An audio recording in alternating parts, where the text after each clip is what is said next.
gotten caught up a little bit on our conversations, which is good. Good to see folks again this morning, and welcome everybody who might be tuning in to our September 15th Pinellas County Tourist Development Council meeting. We're going to go ahead and get the meeting started. Mayor Bujalski, if you'll lead us in the pledge, and then we'll just go around and introduce ourselves. I pledge allegiance to the flag of the United States of America and to the republic for which it stands, one nation, under God, indivisible, with liberty and justice for all. All right. Phil, let's start with you. Phil Henderson, Starlight Cruises, Clearwater Beach, South Pasadena, and Madera Beach. Trish Rodriguez, Clearwater Ferry, and the Tropics Boat Tours. Clyde Smith, Belmar Beach Resort, Treasure Island. Good morning, Mike Williams, Innisbrook Golf Resort. Morning, Rick Kreitzman, Mayor of the City of St. Petersburg.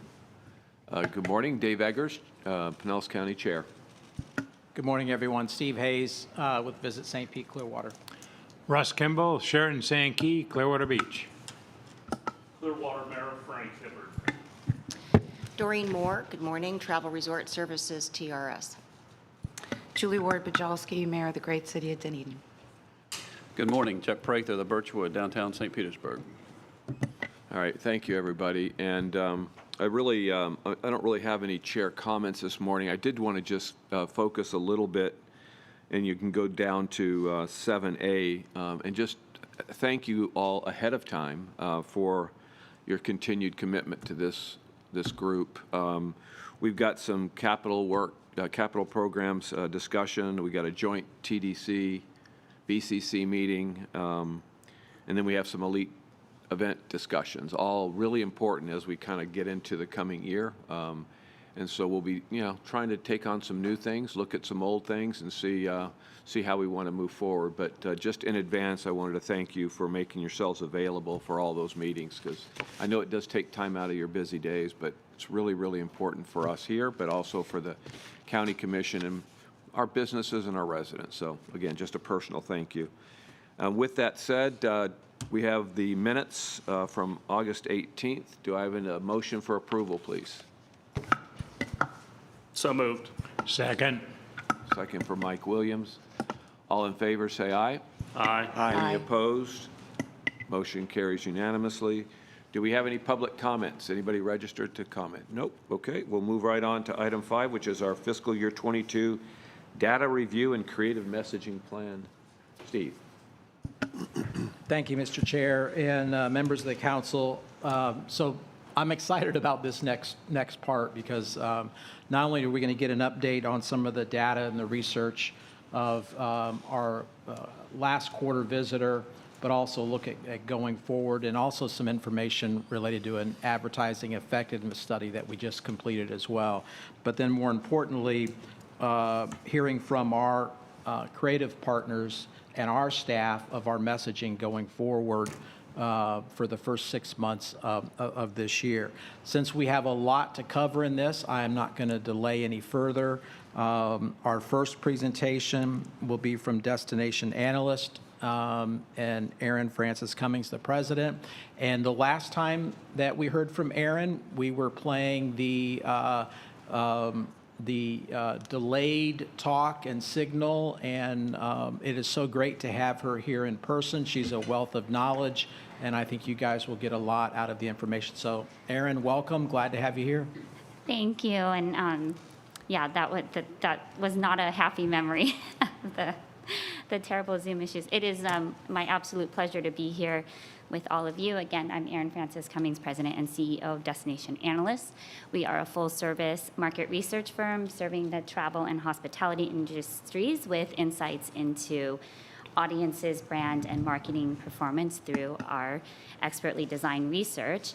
And while we keep an eye on trends at a global level for you, I'm up here as an expert, but I need help of where I should point this. There we go. You can always find our smiling team of surveyors here locally. We have teams out asking your visitors about their experiences here. As an independent third-party organization, I'd like you to be assured that the many research findings and tourism insights that I'll be sharing with you today represent an objective and unbiased view. And I'll be covering the following today. The noteworthy national traveler sentiment trends that I want you to just keep an eye on, despite, as you'll see later, how you're bucking some of those trends. Then a brief update on the Pinellas County visitor profile and differences between the first part of the year and the spring leading into summer. Following that, I'll share the forecast for tourism performance, how that's been tracking, and what we might expect for the rest of the year. And then I'll finish with the key insights from the recent advertising effectiveness and ROI study that we conducted. So starting with an update on national trends, this is from our Coronavirus Travel Sentiment Index study. As you may recall from previous presentations that I've made to you over these last many months, since March of 2020, we've conducted a regular tracking survey to produce this index and report, and it provides a measure of understanding on how Americans are thinking, feeling, and approaching their decision-making when it comes to travel. So we've surveyed 1,200 new travelers each week. We weight the data by geography and demographics to make sure that it's reflective of the actual traveling population. So what I want to share with you today is around travel and normalcy and where we are now. So many of our indicators are now showing that Americans ended the summer season in a markedly different place than when they started. And one of the most dramatic falls we've seen between the 4th of July and Labor Day is Americans' sense of normalcy. So when we ask how close to normal the U.S. is in terms of being able to enjoy leisure activities, just 21.6% of American travelers felt that the U.S. was at least 70% back to normal, and that's down by half, as that was at 42.7% at the 4th of July. And when we look at this by age, our younger travelers are feeling more of a sense of normalcy. It's our baby boomers that are having more struggle to feel like the U.S. is in a normal place for them. And when we look by region, we see those in the South. They are currently feeling less normalcy compared to how travelers are in the rest of the country. Optimism about the pandemic, that's also in a starkly different place. Optimism is that blue line you're seeing here on this chart. In July, optimism was at 67%. That's fallen now to just 24%. Meanwhile, 51.2% of Americans think things in the pandemic are going to get worse in the next month. That's that orange line there. And the orange line on this chart you're seeing here is the percent of Americans who feel highly concerned about personally contracting the COVID-19 virus. That is continuing to increase from where we were in the summer. It's now at 64.1%. We had reached historic lows in this metric. And now we're back up to where we were in March of this year. And then it's also impacting how they're feeling about their personal finances.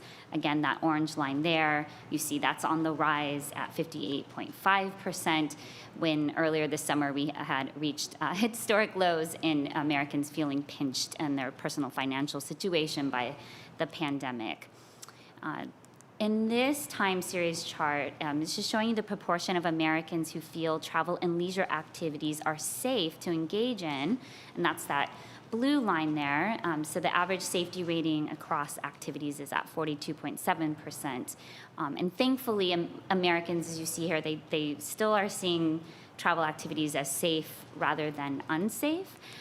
But I wanted to show some of the declines we're seeing in specific areas. So air travel, indoor attractions, and restaurants, those have suffered notable declines in safety perceptions over the last couple months. So compared to early July, air travel is safe has fallen to 37.1% from 51.1%. Indoor attractions, that declined to 44.4% from 59.9%. And dining in restaurants to 52.8% from 67.7%. So those are main tenets of a trip. So hopefully those will start moving back the other direction after this decline.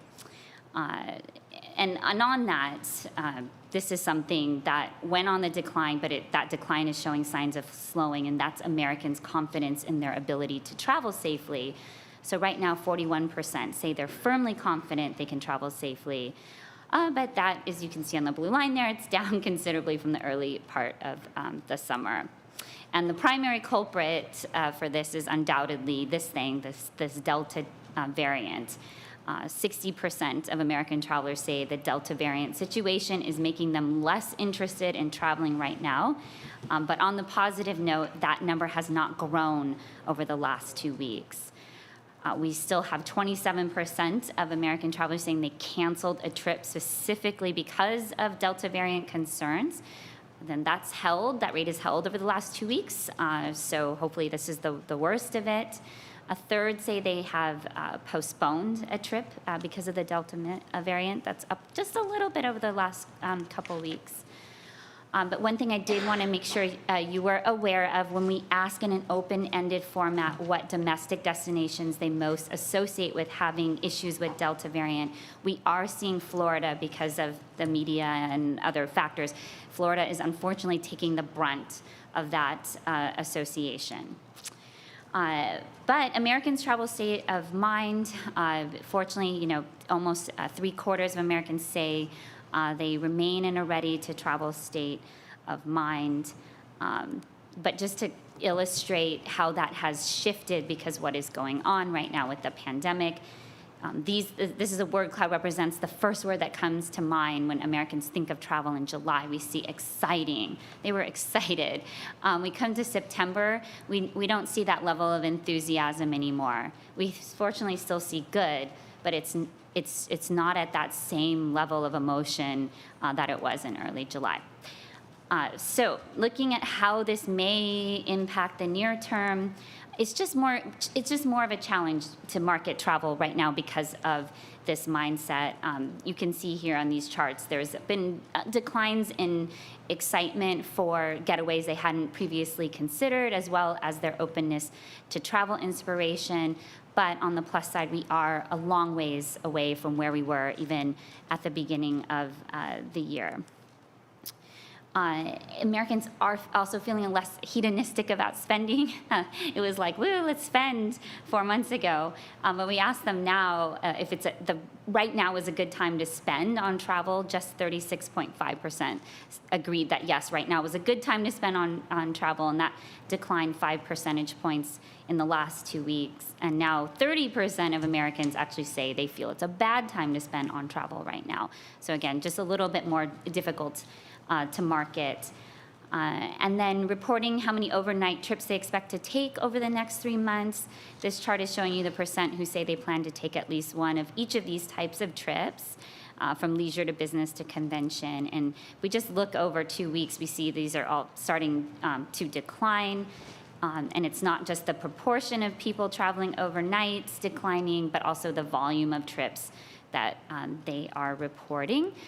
But we think that Americans are just maybe perhaps shifting their travel plans. So we see the decline really in the near term in September, but we are seeing increases in people saying they have trips for October, November, December. So hopefully things will calm down. We'll start to see the same level of excitement return, and those trips will happen. So those are the national trends to keep your eye on, but let's take a look at what's happening locally, who's coming to visit. I'm just going to recap some of the interesting changes that we saw in the first half of the year from the visitor profile research that we are grateful to be able to conduct on your behalf. Just as a reminder, the visitor profile research is based on an ongoing in-person visitor survey that our team conducts at 18 sites and attractions around the county. In the second quarter of this year, we surveyed 1,389 tourists that reside outside of Pinellas County. Combined with what we did in the early part of the year, we've surveyed over 3,000 visitors in that first half of the year. So I'm going to start with a demographic profile and just highlight things that may or may have not changed the winter into the spring into the early summer. There actually were no major changes in the demographic profile of your visitor, but your spring visitor is slightly younger compared to what we saw who came here in January through March, younger by just shy of 3 years. And usually when there's a younger age, that makes a lower average household income. But we're still looking at very affluent household income of $108,807. And then with the Pride Parade and events happening in June, we did see a greater percentage of your visitor profile identify as LGBTQ. International composition still has not returned, as we know. So your visitors in the spring into early summer did continue to be more likely to be domestic, and then you saw a rise in the proportion of in-state travelers. So Florida residents made up 38.1% in that spring period versus 33.6% in the January through March period. And with the proportion of in-state travelers going up, the proportion of regional visitors also went up as well. And we look at top outstate markets, Ohio and Illinois still there, and then Michigan dropping somewhat. All right, some highlights from visitors' trip characteristics. The length of time between their decision to visit Pinellas County and their arrival, that shrunk during the spring. It went to about 7.7 weeks on average. That's about a week less than your visitors that came in the early part of the year. And with the slightly lower proportion of out-of-state visitors, the average length of stay also went to 3 days and 2.1 nights. Just down just very slightly from the first part of the year. And then with the greater proportion of in-state visitors, you also saw a larger percentage of your visitor makeup be from regional residents coming in for day trips during that spring period. And then something interesting, when we asked those visitors why they came, the restaurants, beaches, shopping, and museums were top for those day trippers. And one benefit of in-state visitors and locals is they're likely to focus their trip solely on Pinellas County. So nearly half of all visitors in that April to June period said that this was the only place that they were visiting. That was a 10-point increase from the beginning of the year. And then, interestingly, though, that spring period did see a slight rise in the percent of visitors who say they were visiting Pinellas County for the very first time. But as usual, despite that small increase, the vast majority of visitors here are repeat visitors. So the typical visitor in that spring period said they had been here 8.6 times previously. And then whenever there are more regional and in-state visitors, this is in any destination we've ever studied, there ends up being more complaining. But there's not a lot for visitors to complain about. I did want to point out, though, that there was a decline in the visitors saying that, you know, this place needed no improvement. And then similar, when there's more in-state and regional day trippers, they're going to complain about parking. So parking remained the top thing they asked for improvement on. But one of the most exciting things to happen in that April to June period was the significant increase in your visitors who recalled seeing, hearing, or reading about Pinellas County in earned media and articles, TV spots, things that they consumed on their own, as well as advertisements and promotions for the area. So nearly half of your visitors in that period said that they had heard or read or seen something about you. And that's up from a third in the beginning of the year. So again, I think that was a very exciting change. User-generated content, social media, the opinions of friends and family, online travel agencies, those continue to be the most utilized resource that your visitors use to plan their trip. But I just wanted to share with you that use of the official Visit St. Pete Clearwater website, both prior to their arrival in market and in market, did increase during the spring from the winter months. 29.3% said they used that website prior to their arrival. And then visitors are also reported more usage of the Gulf to Bay destination magazine in the spring compared to the winter. And of course, I always want you to take a look at how satisfied your visitors are with the experience that you're giving them here. And as usual, you have nothing really to worry about. Visitor satisfaction is extraordinarily high. Nearly all visitors said their experience here was very satisfying. Visitors also reported a high likelihood to return to the destination in the future. On a 10-point scale of their likelihood to return, they rated that a 9.6. And consistent with their high level of satisfaction, they said that they were going to recommend it to others. You almost have a perfect 10 score on visitors saying they would recommend Pinellas County to others. All right, so let's take a look at some forecasts for the remainder of the year. Our forecasting model takes the primary data from our ongoing visitor research and aligns it with projections for hotel occupancy and performance from the hotel performance tracking company called STR, as well as other secondary economic indicators. Our economics team puts this together each quarter. During the second quarter of 2021, it looks like Pinellas County saw record levels of visitor spending and hotel daily rates, resulting in similarly high hotel tax collections for the county. So in both the first two quarters of 2021, Pinellas County led the rest of the nation in recovery with really strong hotel occupancy. For that April through July, hotel occupancy was reported by STR to be above 2019 levels here. And so the remainder of this year is projected to be at or above pre-pandemic averages. Okay, so after the first quarter of this year, we forecasted that overall visitor volume for 2021 would be about 1.2 million above the total volume that we saw in 2020. But now with the first 6 months of data collected, our projection is now that you'll be a full 2 million over 2020 and right around 2019 levels. So we're forecasting visitor volume to come in at 14.4 million visitors. Volume is already well above 2020 levels month to month, of course, but volume in Q4 of this year, we currently expect that to outpace Q4 of 2019 and 2018. This is total economic impact of tourism generated to Pinellas County. That's forecasted at $8.4 billion. That includes direct visitor spending as well as estimates of the indirect and induced spending effects of that visitor spending.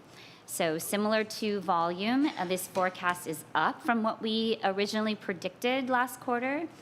And is obviously well above what we saw in 2020 and is expected to surpass what was done in 2019. But it looks like it might still be just shy of 2019, which was at $9.01 billion. Again, we're looking at 8.4 right now. But you outpaced the the forecast in the first two quarters of the year, so we'll see how this ends. And then tourism tax collection, so that's countywide property tax, sales tax, and hotel tax. That's forecasted at $328 million, well above 2020 levels, surpassing 2018, which was at $302 million, but again, not quite reaching 2019, which was at $331 million. So a significant portion of total tax collections comes from hotel tax, and there's been a significant rise in ADR.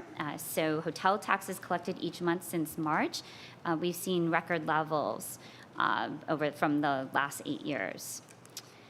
Speaking of records, yeah, you had a record second quarter. Again, performing better than the economic indicators that we had available to us predicted this year. But our current estimates for 2021 that's shown in orange are up from what we had forecasted just 3 months ago, up significantly from the forecast at the beginning of the year. That's that blue line. It's not, we don't know for sure if this Delta variant is going to if and how it's going to impact travel and tourism. But if the trend here in Pinellas County continues, the second half of 2021 is obviously going to far outpace 2020 and look like it'll be at around pre-pandemic levels. Okay, so I'll end today with highlights from this study that we recently conducted. It was an advertising effectiveness and ROI study on some recent media and advertising efforts, and we worked with your other partners as well as Visit St. Pete Clearwater on designing this research. And the primary objectives of this study were to evaluate the campaign's reach, so measuring recall of specific pieces of the ad campaign and the campaign overall, calculate an estimate of the return on investment that the community received by Visit St. Pete Clearwater doing this campaign, and then evaluate the effectiveness of the media. And our methodology, we chose this to maximize the time efficiency and the cost efficiency, and of course, the reliability and accuracy. So we did an online survey of adults ages 25 to 65. Those were who's targeted by the ads. They had to have a minimum household income of $40K if they were single, $60K if they were married or partnered, and they traveled at least once for leisure in the past 2 years. They also had to geographically reside in one of the key markets targeted by the Fall Winter Recovery Campaign. And in total, we surveyed 3,515 adult travelers meeting that profile in those geographic areas. These are the markets that we studied. These are the ones that were primarily targeted by the campaign. On the left there, you see that the markets that got all the different components of this great integrated marketing campaign, and on the right, those that just got the digital. This is just a sampling of the ads that were tested in this research: digital ads, billboard ads, radio ads, TV spot. Okay, I'm going to start with the core of this project, which is to the estimates of the return on investment. So we define return on investment for the purpose of this research as the total direct visitor spending in Pinellas County resulting from the advertising campaign. So an alternative way to look at that is the spending that the ad campaign can take credit for. It's spending that probably would not have occurred if that campaign was not out there targeting people and asking them and inviting them to come here. This is our model for estimating return on investment of an ad campaign. We like to think of it as a filter. So first we estimate the number of visitors to this area during the period of study, which was November 2020 to June 2021. The length of time the ad campaign ran, plus additional time we allowed for visitors to come after the campaign ended. The number of visitors estimated is using the resources we have available, including that visitor profile study. So we make estimates of the volume at that time, and then specifically of the age group targeted by the campaign. And then we estimate the proportion of visitors to Pinellas County who recalled seeing at least one of the ads, or what we would say is ad aware. And then we ask what point in their travel decision process they were in when they saw the ad.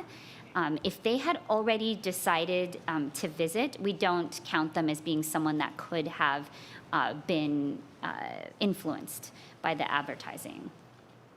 So only people who had not made up their mind when they were exposed to the advertising are included in this. And then, so those who are subject to influence, that we ask them if the advertising influenced their decision to have actually made the trip here. We count those who said yes, and we take an extra measure, and it's only those who said it was a significant factor in their decision to visit. So if it was not if they saw the ads and came here, but the ads were not a significant factor to that visit, we do not count them.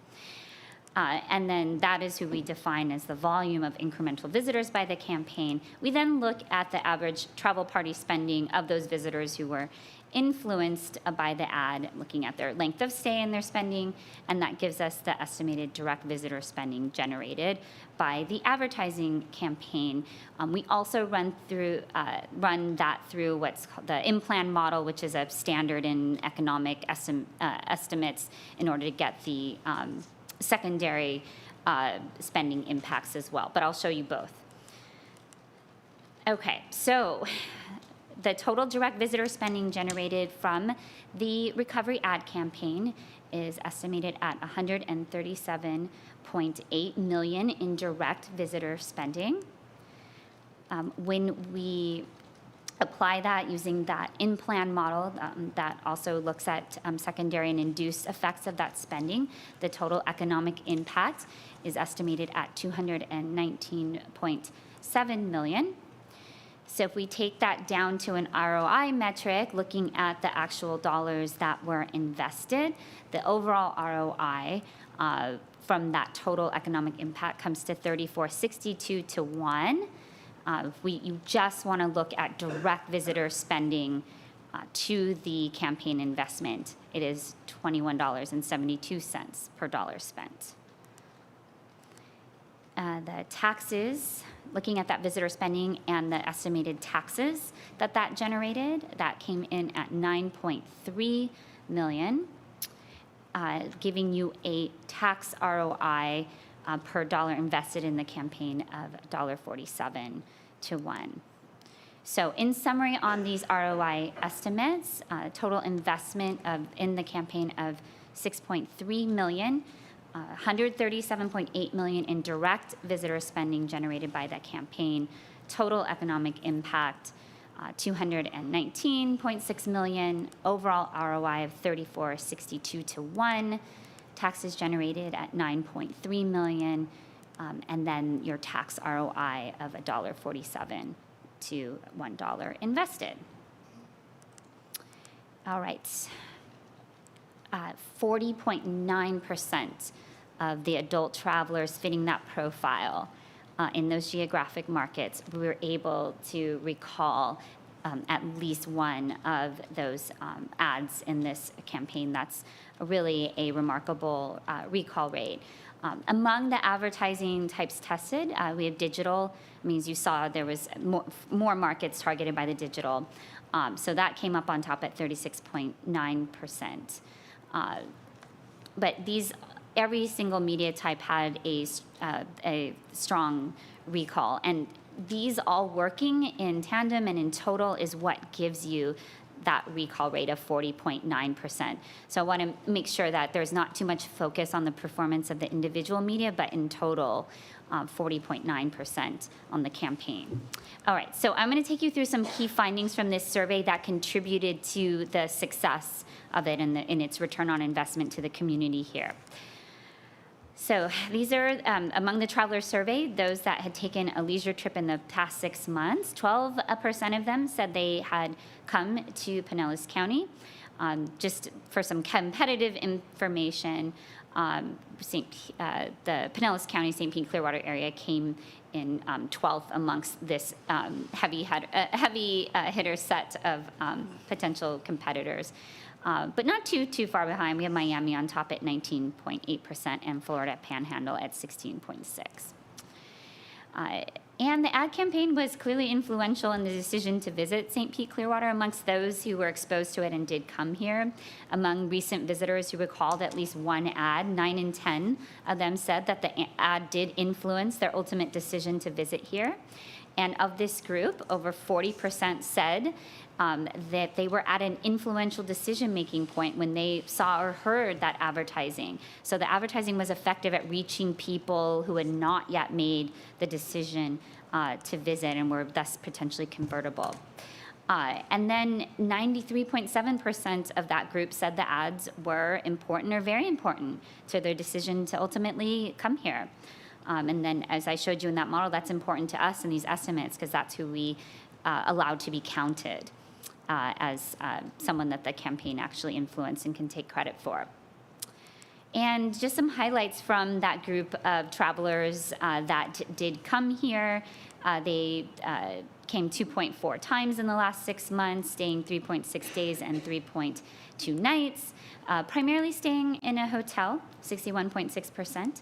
70.1% visited for a vacation or a weekend getaway. The typical travel party was 2.3 adults and 1.3 children. Average per person visitor spending was $173.07. All right, and then let's look at the effectiveness of this advertising campaign. So how its consumers felt about it and rated it. They liked the ads. 76.8% of them said that they did. The two markets, Orlando and Atlanta, those were the ones that had the highest positive feelings about the ads. Were most likely to say they liked it very much. But even a market, for comparison, Chicago, they were only exposed to the digital ads, but they also had really positive feelings. 81.2% of them said that they really liked the ads. About 80% said the ads were effective or very effective at portraying Pinellas County as an enjoyable leisure destination. The messages tested were perceived as effective by at least 2/3 of all travelers who were surveyed, led by that it was an uplifting vibe where you feel positive and full of life and having world-class beaches. But even 2/3 say they were effective at presenting this place as having moments where you feel fully present and fulfilled.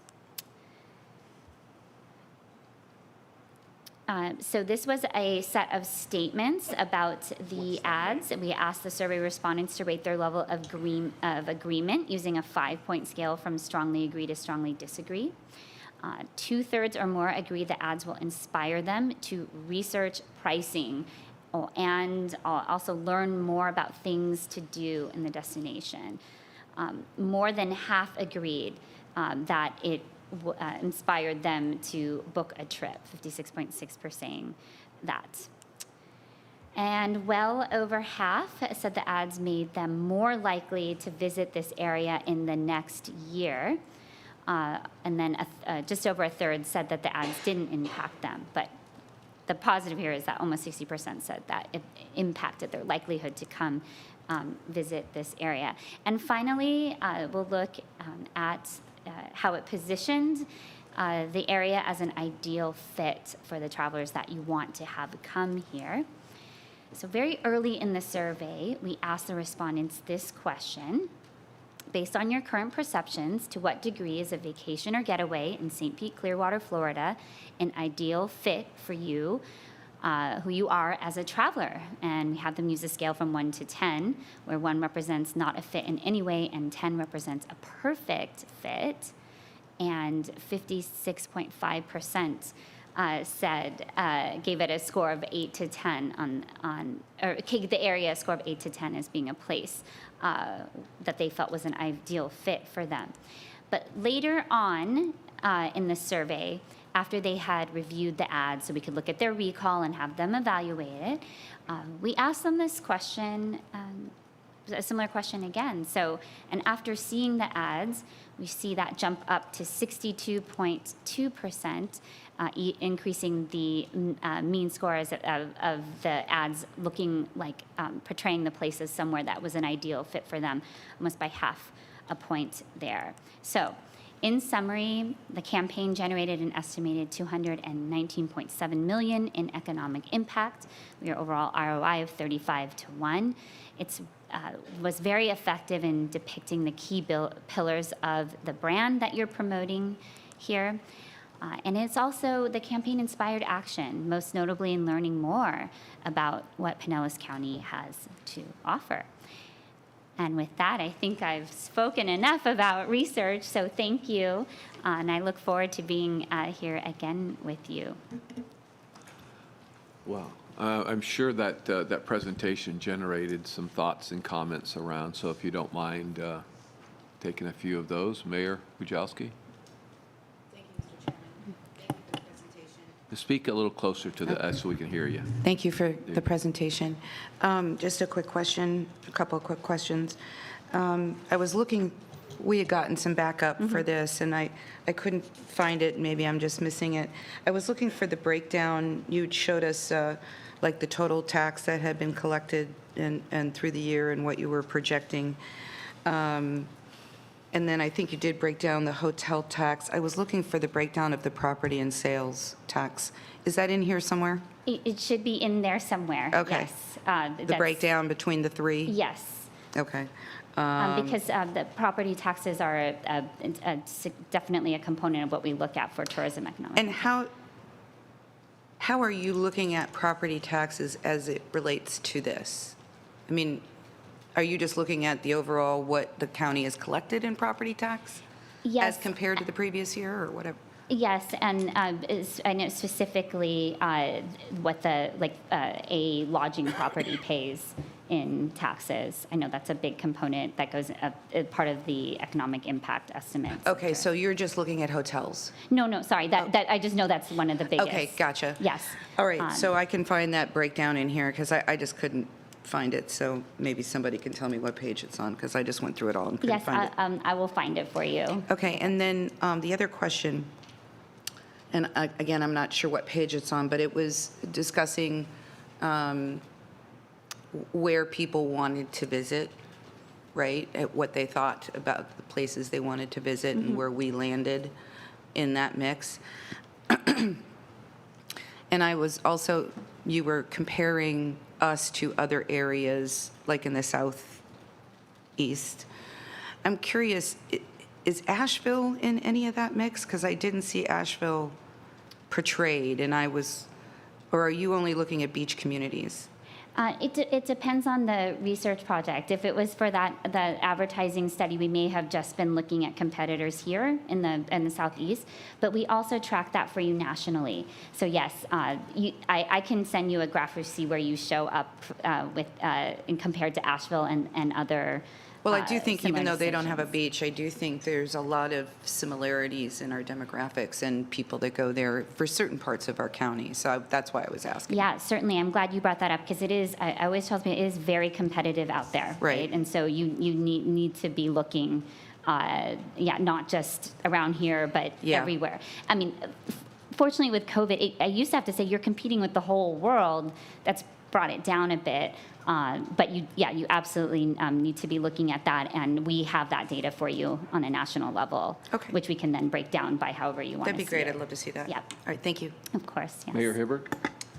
Thank you. I was in Philadelphia this weekend, and it was great to see the Gulf to Bay magazine as I opened the New York Times on Sunday. So I thought, oh, it's the New York Times magazine. No, it was Visit St. Pete Clearwater, so that was dynamite.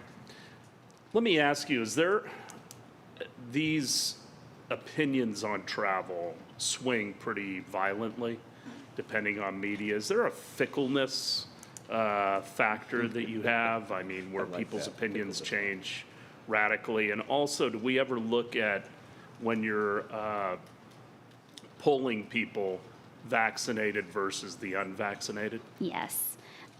So I'll answer the first part first. I wouldn't say they're violent swings. I haven't seen any. I mean, we surveyed for every week. We're now doing bi-week. It was like 60. But I wouldn't say they're violent. But if you're bringing that up because you're concerned about that perception of Florida with the Delta variant, we've studied crisis over crisis, and people let that stuff go. For example, I was just interviewing a traveler. I live in California, and he was from here. He was from Florida, and he was railing on California to me. But he's like, "But I'm still coming." So he wasn't canceling his trips. So we have to balance that. But it's still something that I want to make sure everyone is aware of, because there might be a small percentage of people that will. Cancel trips or act on things that they're upset about. But things usually do seem to smooth over. Now, what was the second part of your? Do you try to differentiate vaccinated versus Oh, yes, I'm sorry. unvaccinated? Yes. the vast majority of Americans who travel are vaccinated. And so when we've looked at differences between them, what's interesting actually is those that are vaccinated are more careful. They have a more careful mindset. So you're going to see stronger support for vaccine mandates. They actually are more fearful about the virus despite being vaccinated, and you see that in confidence and everything. So you really see that among the vaccinated, they are just more of a careful-minded person, and that's really the difference that I see between the vaccinated travelers and the unvaccinated. One other question. When you showed the different media types, digital was far and away the most effective. Should we be focusing on the top 2 or 3, or do we need all the different medians to be effective? To get an ad recall rate like that, having studied these campaigns, I mean, it's an integrated campaign, so that's what leads to the high performance. I mean, it is interesting to look by media type, but they all work together. In fact, people, when we've studied these campaigns, the people that end up being influenced by the ads, they usually were exposed to multiple ads in multiple media. So I think that's why the integrated strategy seems to work well. So you wouldn't load into all digital. You want to touch them in different ways. I will preface my answer by saying that I don't run a marketing agency, but as a researcher, when we've studied campaigns that have multiple media components, they have higher recall rates, which leads to greater capacity to convert people to come. Thank you. Thanks, Mayor. Anybody else? Yeah, Phil. On the trip study, I gotta get back to it. Average number in the last 6 months, 2.4. I guess that includes day trippers and. Yes, yeah. So that's among all 3,500 people that we surveyed, and that included Orlando. So that's going to bring your average up. But if you want to, in the report, you'll see you can look by individual market what the trip rate was. Obviously, someone in Chicago is not going to be. Just like 6 months. That seems like. Yeah. Now I read it's the day trippers and weekend stays and so forth. Yeah, so that overall average is going to be led by your in-state and local, more regional people that we surveyed. Skews it a little bit. Yes. Tricia. I have a question regarding the LGBTQ community. How does it compare? How do we compare, other than for Pride Month? How do we compare in other comparable communities? Tricia, I'll just be honest with you. I don't feel like I know the visitor profile enough of what you might consider a comparable community. Your number was 1.8 to 2.8. It did Yeah. go up in the summertime, but I'm just wondering, and maybe that isn't available, but I was just wondering. Yeah, no, it's we can go and see if there are other communities that we don't have access to that publish that number. I will say whenever we do visitor profiles in urban environments, the percentage is typically higher. Okay. But it's like in San Francisco, we get it around 9%. So I've never seen it get above that. It doesn't, to me, it doesn't look necessarily like you're underserving that community. It looks fairly typical, I would say. Okay. And then also remember too, we allow them to prefer not to answer. So that percentage is just people who did firmly identify. Thank you. Okay, Mike. Aaron, thanks so much for a great presentation. A question. I was surprised and pleased to see that travelers are making buying decisions 53 days in advance of their arrival. I would have expected that to be a much tighter, a much shorter period. Is that getting better for us? Well, it shortened a little bit in the spring, and that's why I love being able to do this like primary research and market of your visitors, because when you don't do that research, you have to rely on like what Expedia search shows you and things. And I try to remind people, like things that happen up here don't come onto your computer. It's just really interesting to see how long really it takes someone to think about something before they make an action that we can track digitally. But on your overall point, we did see in the pandemic, I'm sure you all saw it, that the booking window, right, it tightened a lot.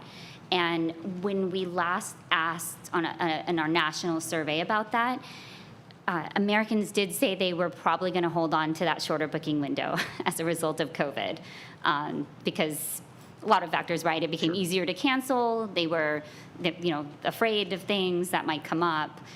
So that I have said that might be a lingering effect of the pandemic. But then again, I mean, this summer was, right, all that pent-up demand was expressed, and people learned, like, oh boy, if I didn't plan something, then I missed out. So when we ask that question again, and I'll be back here and share with you, maybe that's loosened a bit. But it certainly was something that Americans said they were going to take forward because of the pandemic. Great, thank you. Anybody else? Yes. Russ. Yeah, Aaron, great report. As we have markets that are closed, Canada, Europe, South America, does your company do also outside of our national surveys? We do, and in fact, we track Pinellas County in an annual study. We do have international travelers in all the markets that you just mentioned. And I will say, when we do it once a year in January, at the start of the year, and when we surveyed in January, the U.S. was still kind of like the butt of the COVID jokes, I would say globally, but still so many international travelers said they wanted to come here. And it skewed towards our people who had been here before and wanting to come back. They missed the U.S. And I expect as the borders get open, that we'll see our international visitors return as quick as they can. I guess that would lead to a question a little bit to say, we don't know when it's going to open. Is Yep. there more than annually that we should be looking at this, that you should be doing a report for us of some type, somewhere in between that annual report for that leisure market?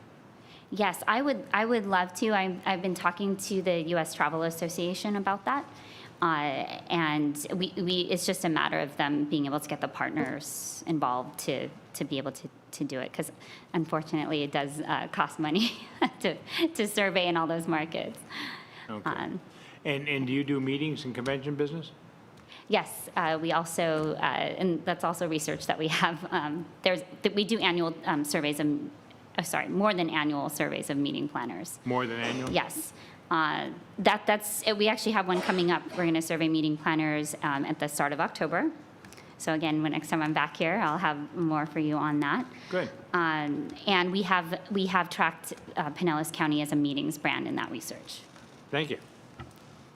You're welcome. Anybody else? Yeah. Chuck. Thank you, Mr. Chair. Aaron, I just want to thank you. That was a brilliant presentation. It was a lot of work. That was 3,500 people. They weren't just quick surveys, obviously. You asked a lot of detailed questions and got some great results. But where I want to go with that is to Steve, thank you, to your team, Katie and Leroy, to see, what was it, $14 million we spend in advertising between all the various avenues, and to get a 35-to-1 return on investment. You guys are doing a great job. Holy cow. Your ads are always very visually appealing, so they make you want to look at them. And more than that, they pay attention and respond. When we saw those results, and even the people that didn't think they responded, I was so impressed when you had, I think it was 15% was the bottom that said, we're never coming back here again. You asked the question again at the end of the, and then now it's down to, what, 8% Yeah. if you added the bottom Yeah. 4 tiers. So it really is working, and thank you. Appreciate it. Yes, it certainly is. And I will say, one of bringing all that data together that I just presented, you saw how effective the campaign was. And then in the visitor profile, so when we're out there serving visitors that are here, that big rise I shared with you and them saying, like, we've seen advertisements, we've seen articles about you. You see it all come together. Mayor Bujalski? Sorry to come back again. There was in your visitor profile report, there was a acronym VFR. What does that stand for? Oh, it's visiting friends and relatives. Gotcha. And you don't break out in here hotel versus short-term rentals? They do look at that in the economic impact estimates. Okay, but not when you're looking at, like, which cities they visited and what their, whether it's a detail, hotel, VFR, or day trip? We can look at by where they visited, what type of visitor they are. Yes, certainly, that's very easy for us I think to that's do. important to know. Okay. The other thing is that you talked about, the number one complaint, if you will, which is not a Yes. large percentage, Yeah. so, but the top two, number one was cheaper and more parking. The next one was less congestion and traffic. And if you look at the numbers, most of the people coming here are doing so either once they get here, they're renting a car, or they're bringing their own, or they're traveling around by car. And so to me, less congestion, traffic, and parking go kind of hand in hand. They don't say a lot about public transportation, but we know that all of it goes hand in hand. What is your gut feeling when you're talking to people on how they feel about all of this? I mean, are they just attached to their cars, or do you think there's more of a willingness to use fun things to get around? Yeah, that's, it depends on your visitor. Sorry, it's, there are markets where we've talked to them about visitors about using public transit, and they just won't. You have to really sell them on it. But that being said, we know from destinations that do have good public transportation infrastructure that visitors do use it. I live in San Francisco, and I fortunately get to do their visitor profile, and it's kind of amazing to me how many visitors do use the public transportation there. So I think, if like I said, the infrastructure is there and it's easy for them to understand, and they're told, like, oh, you can get around this way, you probably can get them to do it. It's just not something they plan when they come. They don't look into it until they get here. Probably not. Okay. But I have not specifically asked visitors that. Okay. But I wouldn't close the door on it. I mean, we know when we've asked in national surveys, public transportation is a little harder for Americans in general. Yeah. And then we're also dealing right now with the safety perceptions because of the pandemic. So. Okay. Thank you. Yeah, I guess to that end, you're not seeing, that's not, no pun intended, but that's not the driver for people to make a decision on coming here. Transportation issues, congestion, parking, it's still the other things that drive it. Yes. Being aware of those issues that you raised are important. Yes. And then the complaining, I would say, is far lower than you're going to get in some other areas about your traffic and parking. Yeah. Okay. Anybody else? Bill? To further Chuck's point, from somebody who says we don't do a whole lot of things that provide 100% return on investment or more, drilling down to the actual bed tax, getting a 1.47 return on investment, that says a whole lot, Leroy and Katie. Unfortunately, 40% of that goes to capital, but for those who think that we don't need to have a CVB, that tourists will come anyway, that's a tremendous metric to say, look, it's regenerating its own dollars, and it's now supporting 47% somewhere else. So I think that's a tremendous statistic to brag about. So thank you for that. Certainly. Okay, thank you. Go ahead, Steve. Thank you. Aaron, before you go, because I think this will address a couple of things, would you mind talking just briefly about the study that we are in the process of finalizing, the market perception study? And the reason I bring that up, Mayor Julie, one is it does talk about competitive destinations and to get perception of us and maybe compared to that. Asheville's in there. And then the other one was, looking at our audience and being able to break that down. So can you just touch upon that briefly for this group? Yes, that's a very important piece of research, and thank you to you all for investing in it, because I think it's really, I mean, you talked about this incredible performance of the ad campaign. Well, you have very talented agencies that are using research like this. This is going to help them get a benchmark on really how you're being viewed and really where the strengths and the challenges and opportunities lie, and then on a brand level, how you're seen and what you're really getting into what you're most known for or associated, where people are really attaching themselves emotionally to.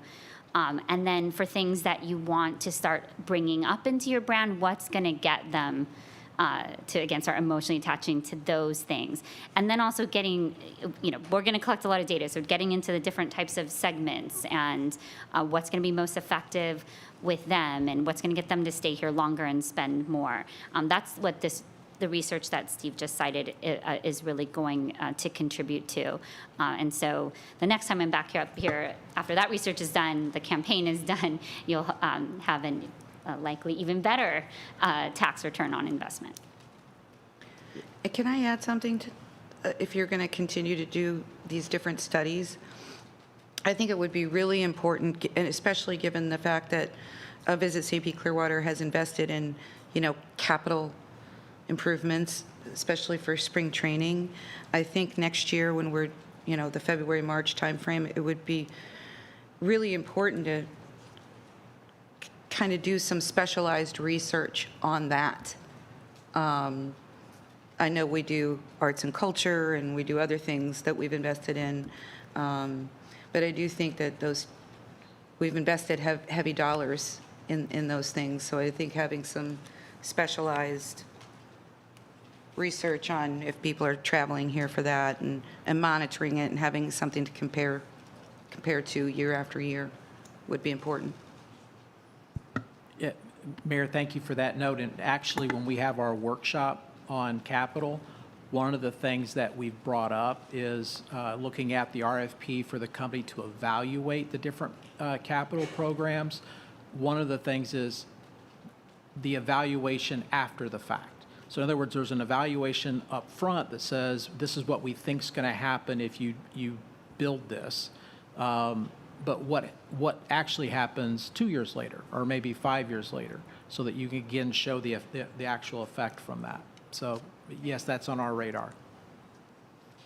Yeah, just one quick question on the repeat visitors that you talked about. We have a lot of folks that are coming back here again and again, and so just from an advertising marketing standpoint, I that part about reinforcing the things that they were originally attracted to, and then something new and different. So it just kind of reaffirms their previous decisions that were good experiences, but also at the same time, there's more to take in. Yes, and that's what we'll want to look at too, is like what's someone that's been here before, like what's really going to get them excited to try something new or come back. Right. And keep that. It's tried and true, but also what's new. Yes. That's kind of get both. Okay. Yes. Anything else? Okay, thank you. Well, thank you Appreciate all. it, Aaron. Okay. Mr. Chair, and again, you guys, I can't thank Erin enough. I mean, what insight that she provides to what's about our visitor that's coming here, but also things that we're going through to do. As I told the group when I came aboard, is I'm firmly rooted in the fact that data helps drive decisions. And it's very pleasing to see, especially like on the advertising effectiveness study, to come back, and I love, Phil, the way you said it, you've invested a dollar, not only do we recoup that, but we also made some extra money from, again, it goes back to the community. So that relationship, I think, is really good, and we look very, we have a great relationship with Erin and her team, and she is willing to help out in any way to show the value that we bring back to our communities. The other part of today's presentation is coming from our creative partners. And I want to set this up. So in February of 19, we got all of our creative partners together in the same room. And we had a great strategy to go forward. And then something happened in March. It basically threw all that out the window, which was the pandemic. We re-met this year in June and had a lot of great discussions to talk about where do we go forward, moving, really post-pandemic. Not only with our team that was there, but through Destination Analysts being in that meeting, NJF, our PR firm, but the folks with BVK and Miles Partnership all coming together in the same room with our staff to have this brainstorming. And then since then, we've been coming up with this strategy. So this is a culmination of all the teams getting together. So I'm going to ask Leroy and Katie to come up, and then they can go through and introduce our teams and walk through the presentation. And again, I appreciate your time today. I know this is a lot stuff more than we cover, but it's all very impactful in how we generate business for our communities. Good morning. Welcome. Good morning. Thanks for that intro, Steve. Yes, it was great for us to get together back in June as a team and really collaborate and talk through what could FY 2022 look like. Building off the successes that we had in 2021, we are so energized by the results that came from the advertising effectiveness study, and we're excited to continue that momentum. As you recall, we pretty much started our advertising back in November of last year, and we've been going strong ever since, and we look forward to continuing that. So our marketing objectives for this next year is really to continue to drive visitation. We want to positively impact tourist development tax by driving increased overnight visitations. We want to increase that length of stay and grow visitor spending in the destination, positioning St. Pete Clearwater as a premier destination with award-winning beaches, a diverse collection of world-class arts and culture, sports, events, outdoor activities, and much more. Build awareness for the brand and the destination, exploring opportunities to efficiently increase awareness and travel from some of the new markets that we've been focusing on over the past year. And serve our tourism partners, exploring opportunities for partners to participate in low-cost co-op opportunities and really understanding their needs. So we'll do that by shaping the brand platform, audiences and markets based on newly fielded research and data inputs, which we'll go over in just a minute. Create integrated campaigns with all of our agencies that push consumers through the marketing funnel from awareness down to booking. Identify opportunities to elevate the brand through partnerships, activations, and unique media opportunities that help show the diversity of the destination. And introduce new measurement processes to provide data on marketing effectiveness and insights for optimization, continuing our advertising effectiveness study as we launch into this new campaign.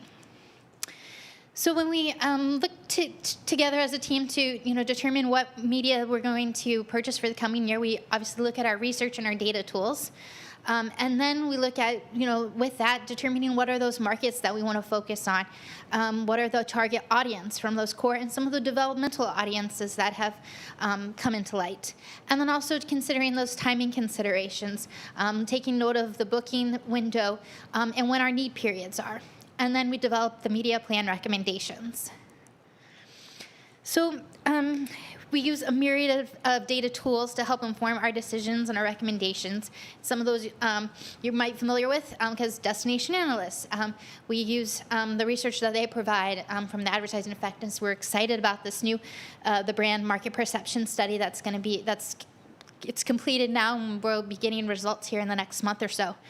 And then some new partners that we're working with, TravelClick, Key Data, and then Buxton, which really helps us determine our audience.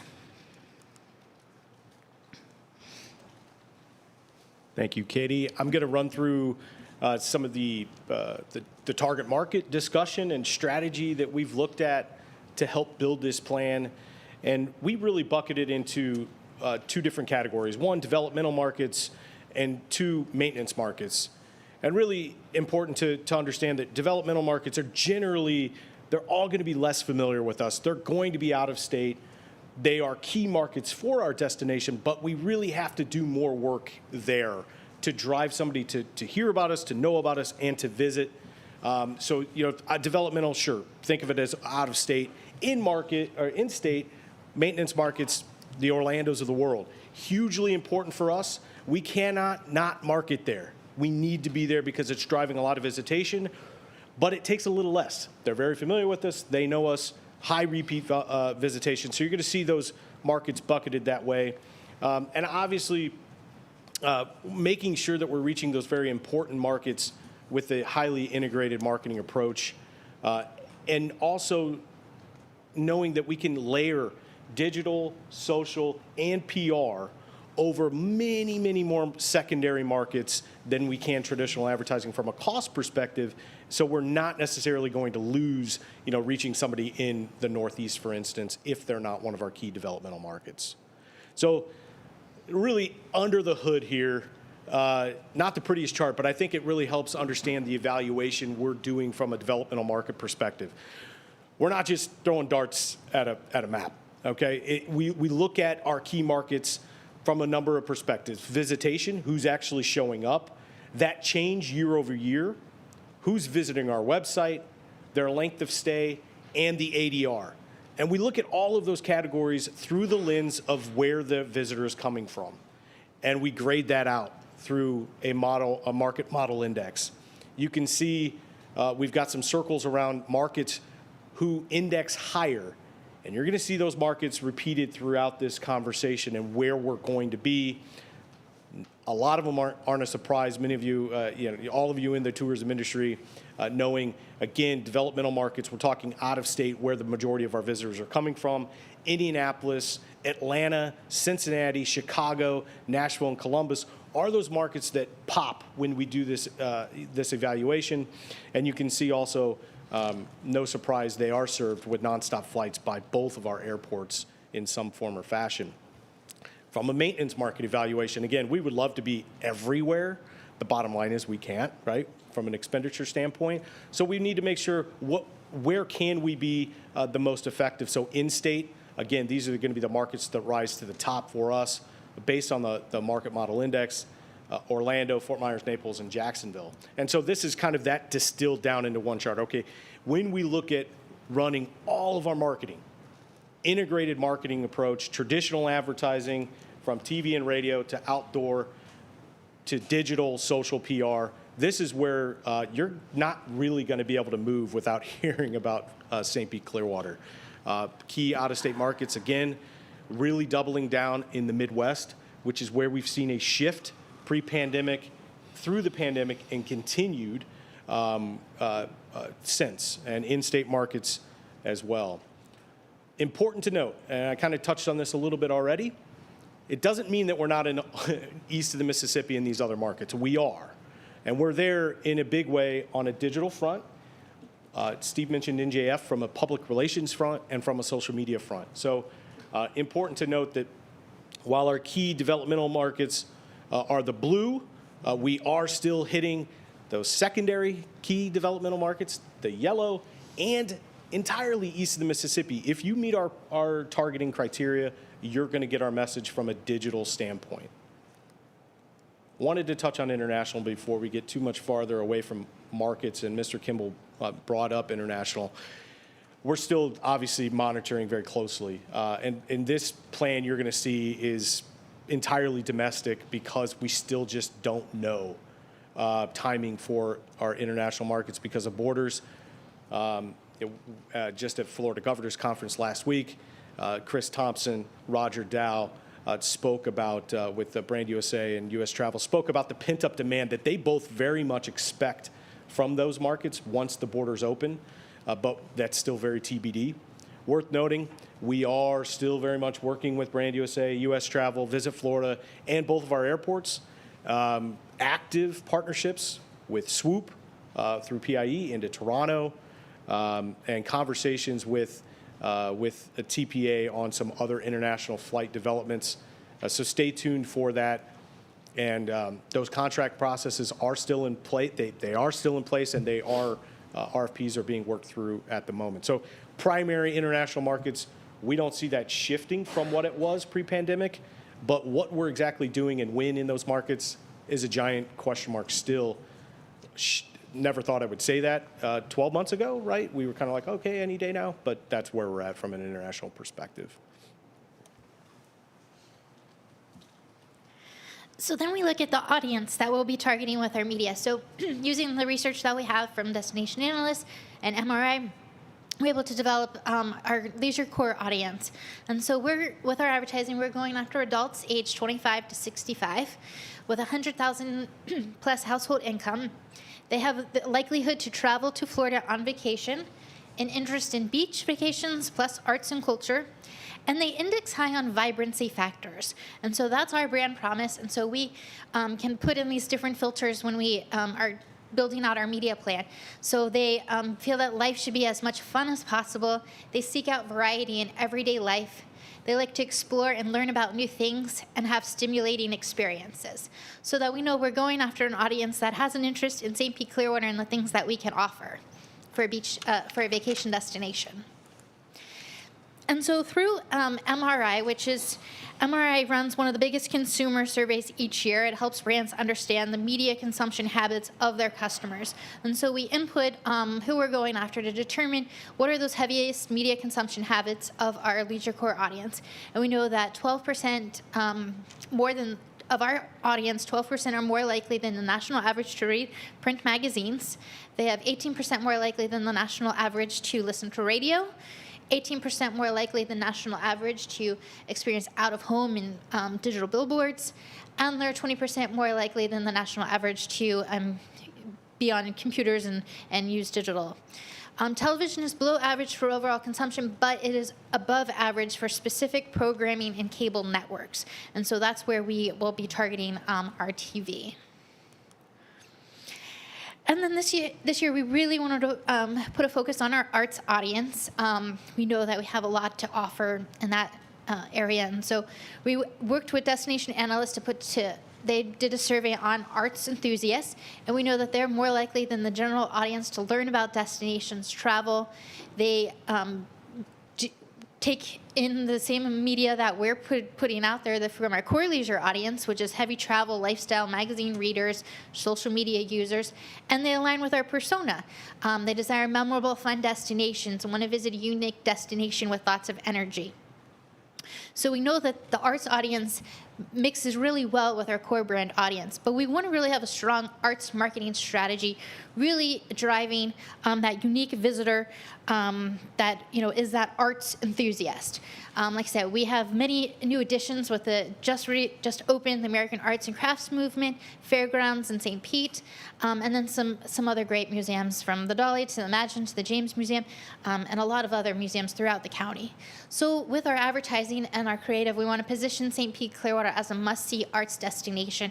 And so you'll see in the media that Pete and Scott and Carmen will present here in just a minute, some of the advertising that we're doing, really just to directly reach that arts audience customer. And then also looking at some developmental audiences and kind of the strategy behind there. So that's the LGBTQ, Black, and Hispanic travelers. So we do know that they do travel to our destination, and how can we reach them?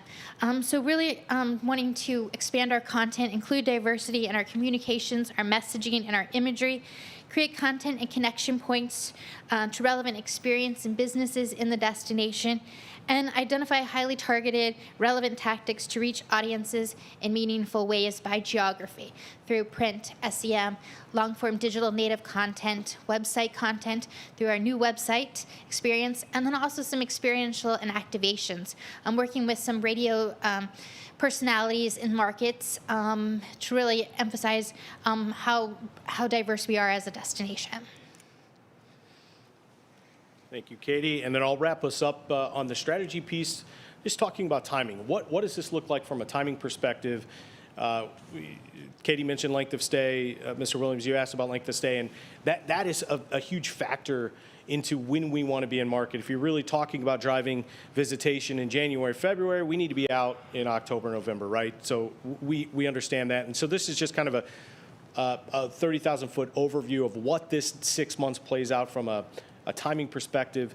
Very normal for us to go fairly light around the holiday season. There's a lot of noise leading into Christmas and New Year's, so we will go dark on a couple channels, but we will be certainly active on the digital front in a big way. But you can see the rollout of this campaign starting in October and how it aligns from just awareness standpoint and the lower funnel tactics on the digital side and PR overlaying as well. And while this has a lot and can be complicated to consume, I think it is important to understand how complicated that journey is, and that traveler journey when they're going from inspiration to booking, and why maybe it takes so long, and the opportunities to reach them throughout. And this is really an integrated marketing campaign brought to life in one slide, right?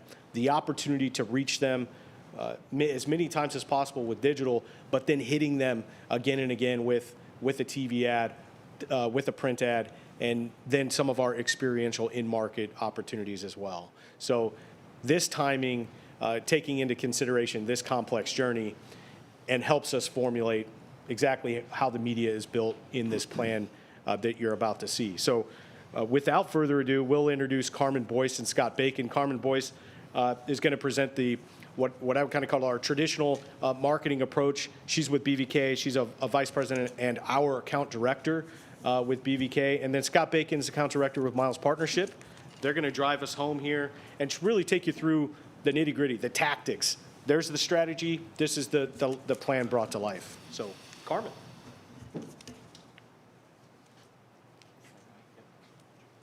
Welcome. Good to have you here.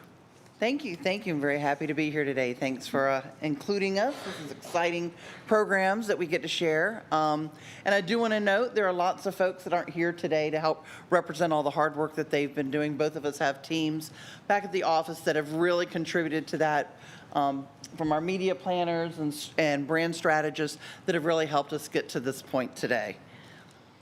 So first, we're going to start with broadcast. As Katie noted, one of the things with TV is, even though it doesn't necessarily, as a broad medium, over-index amongst our audience, when you pinpoint and you go in and actually target programming that's very specific to our audience, it performs extremely well. And so when we use data like MRI, it helps us go in and select that programming to reach that audience in a very, very effective way.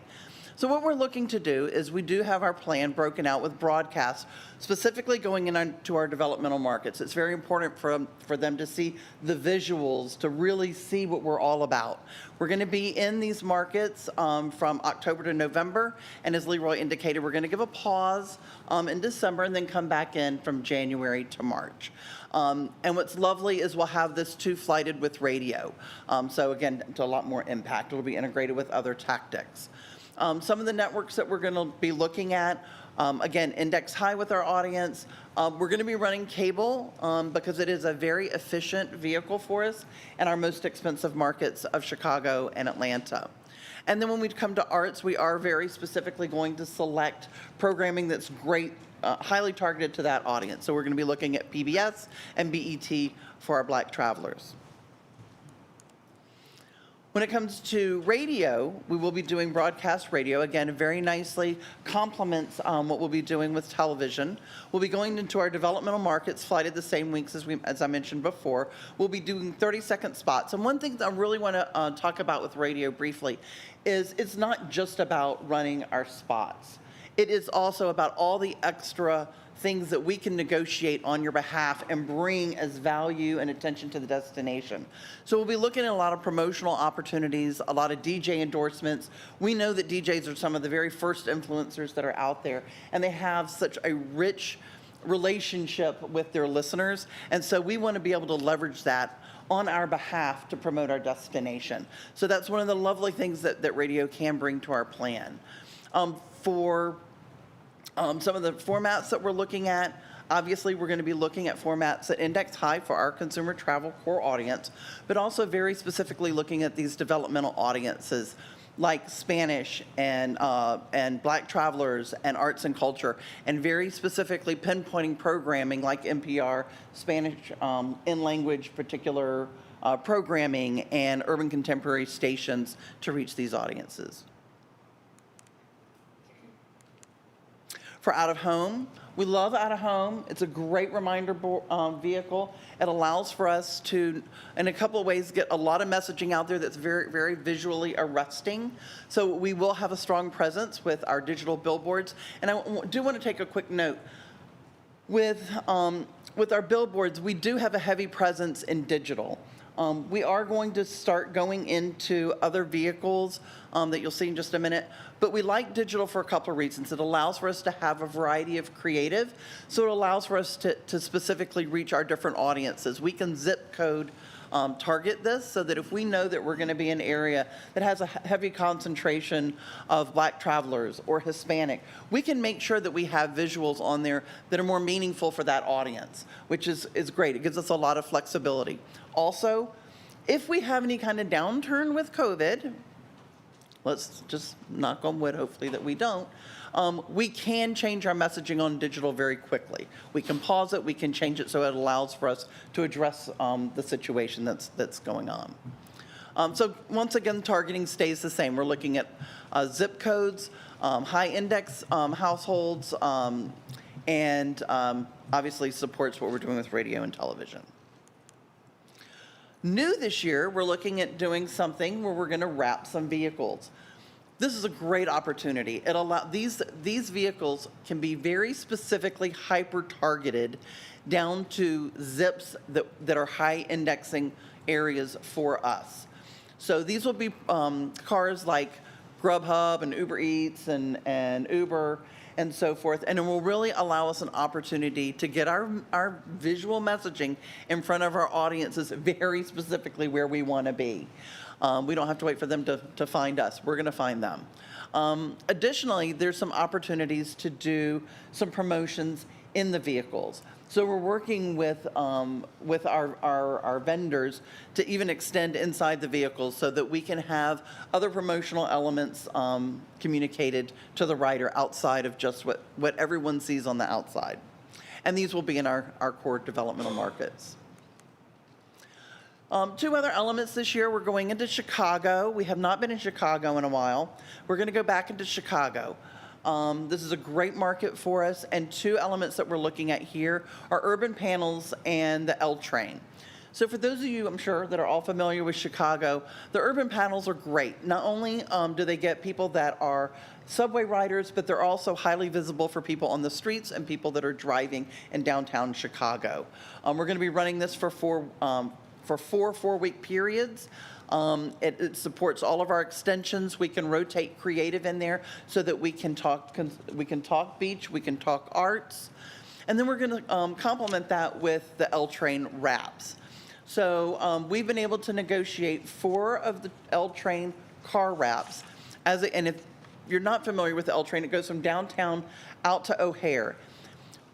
We've been able to take a lot of the data that Katie and Leroy talked about earlier and really look at our Chicago zips of where are those residents that are in those high indexing neighborhoods, high propensity to come to St. Pete. They are the higher income households and so forth.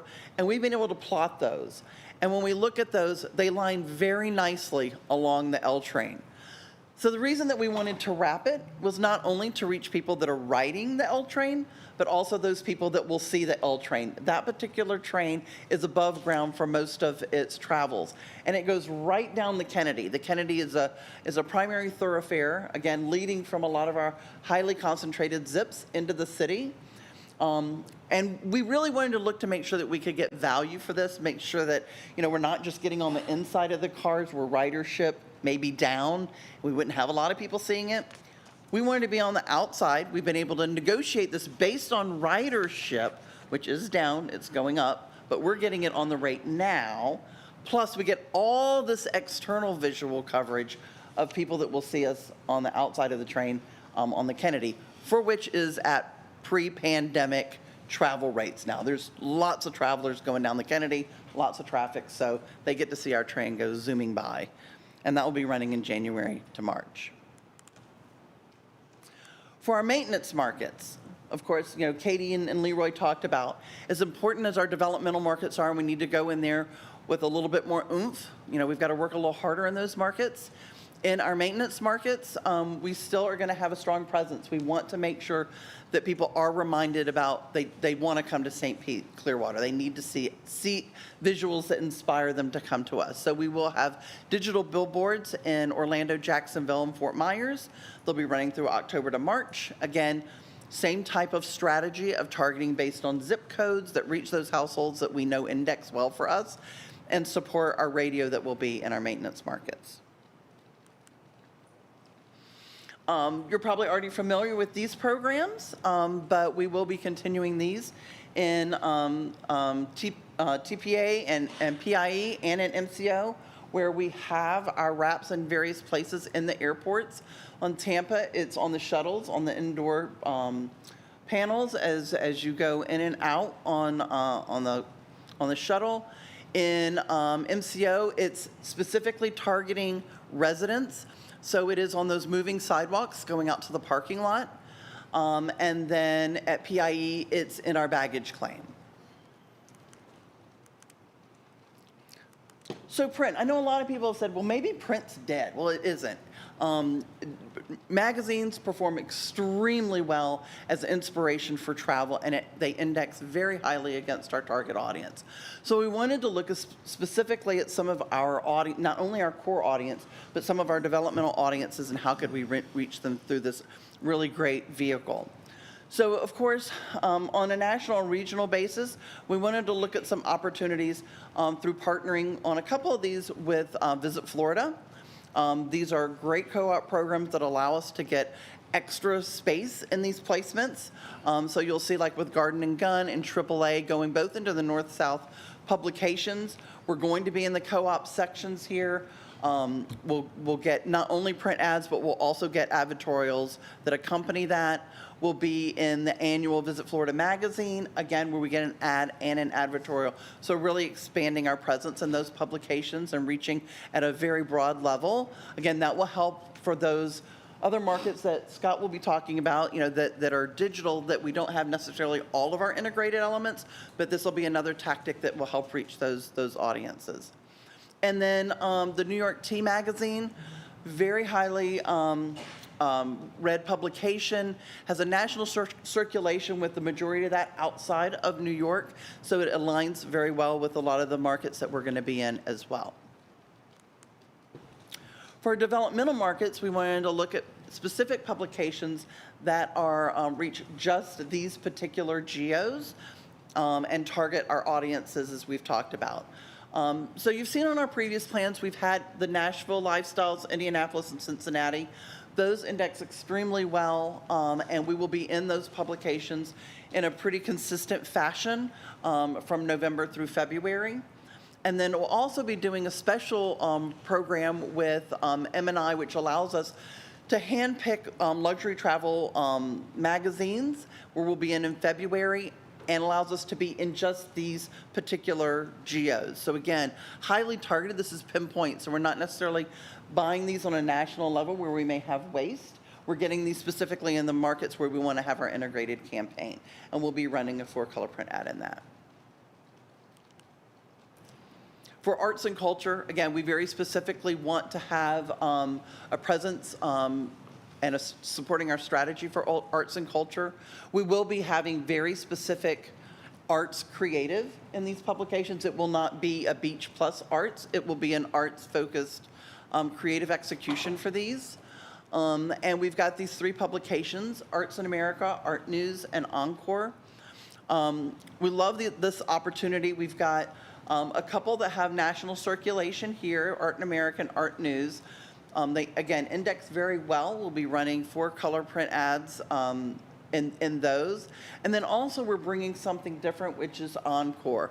You guys are probably familiar with those. They are distributed in, this one will particularly be in Atlanta for performances such as Broadway performances, the symphony, opera, and ballets.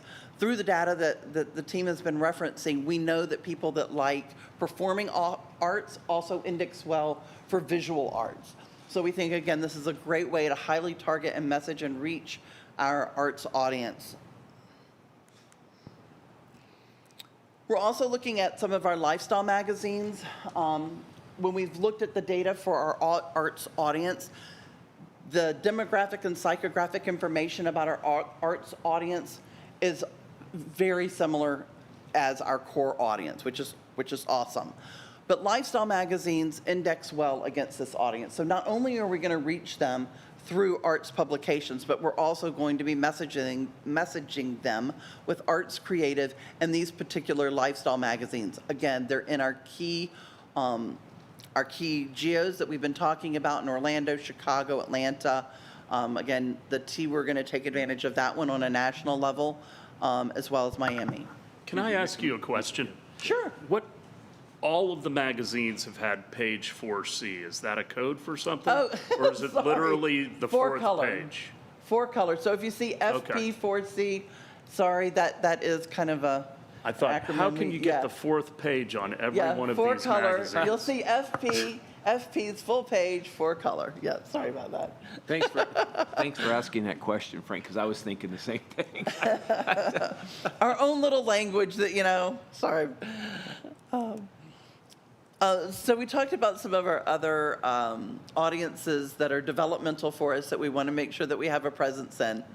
I'm going to take a step back real quick. Understand that with all these audiences that we've been talking about, from a creative execution, you will see that throughout all of our core audiences. All of these audiences will be represented in our core advertising, but we are also taking special initiatives within our placed media, paid media, to make sure that we also have specific placements reaching this audience as well. So for Passport, this is a national publication, highly rated, very respected within the community, and is very highly influential for travel within the LGBT community.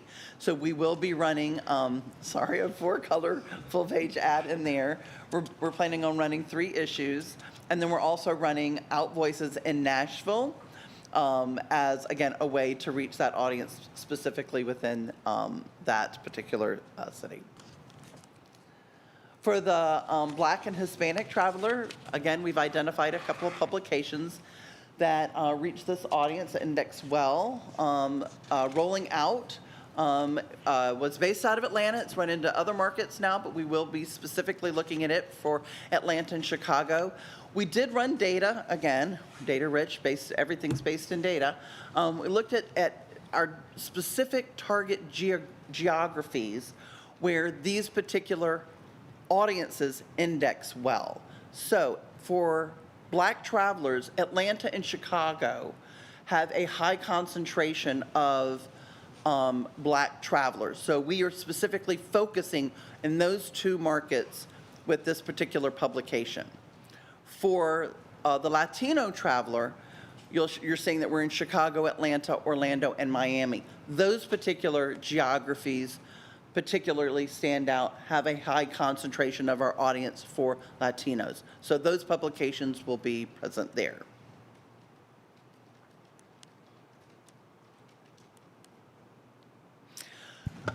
So I think Katie mentioned, one of the things we want to do is we have a plan that we feel, sorry, it's Mike.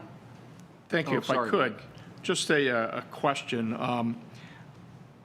I don't see us in travel and leisure, town and country, southern living, yet I see us in guns and garden. Is that really our demographic? It is. We actually take and run all the publications that are out there against not only our demographics, but our psychographics that Katie mentioned of people that align to come to our market. And we identify the publications that index the best. And we also look at, for instance, with Garden and Gun, it's one that Visit Florida is running a co-op with. So we're able to efficiently buy into that on a national level. So we look not only at the indexes, but we also look at what we can maximize, like with working with Visit Florida really helps us out versus trying to buy a single magazine on a national level. Yeah, but we don't see that with Travel and Leisure, Town and Country, Southern Living? No, they do index well. We've selected particular ones. Did you want to say something? I just wanted to add, just to make sure, I am not a big reader of it myself, but Garden and Gun is not a gun magazine, just to be clear. It is a Southern lifestyle magazine, so don't let the title. So guns and Southern go hand in hand, yes. I didn't know, it sounded like that may be what you were getting at, but I wanted to clarify that, yeah, it's a Southern lifestyle magazine. Thank you. Yes. Mike, That's come can up I- more than once. Can I comment on that? Because having only once picked up a copy because there was some recipe or something that looked or an article that looked interesting on the cover suggests that maybe you digitally or pick up a copy because it is, as he says, a Southern lifestyle. I just wish they'd change the name. I mean, I'm not interested in personally the aspect of guns, but it was just the idea that I think that those of us who haven't seen it, it's a different audience, and I respect their opinions of doing the research and finding out what's current. Sure. Just a thought. Yeah, and listen, I'm sure the research supports insertions in those pubs, but I was just curious why we weren't in the more traditional ones as well. Right. And I don't disagree with you. Right. That's a good point. I agree with you over there. Because, I mean, Southern Living and several, what were the other ones you mentioned? Travel and Leisure and Town and Country. Yeah, I think all three at one point, but at least I know Southern Living has done a number of articles on our city alone. Yeah. I mean, we were voted one of the best something in there a few years back. So, I mean, especially Southern Living, I mean, that's I think that would be a misstep in my mind, but you guys have the data. Go ahead. Just one real quick point. A full-color, full-page ad in many magazines is extremely, sometimes we saw that on the digital side of the house. Could you Sorry, can't hear you. speak into the, yeah. thank you. Sorry. Sometimes a four-color, full-page ad is a little expensive in Travel and Leisure. We sometimes handle that on the digital side of the house where it can be a little bit more efficient from an online standpoint. Great. And then to that point, we broaden what we're covering. Yeah. Thank you. Go ahead. Awesome. No, go ahead. Anybody else? I don't see anybody else. Okay. All right. So I think Katie mentioned before too that we wanted to look at ways that we can take our nicely packaged integrated campaign and how do we put another layer on top of that. And so one of the ways we looked at doing that is through experiential programming. Looking at a way where we can reach, go into a key market, promote key experiences that consumers could expect to have in our destination, growing our awareness, and really having a more meaningful dialogue with them.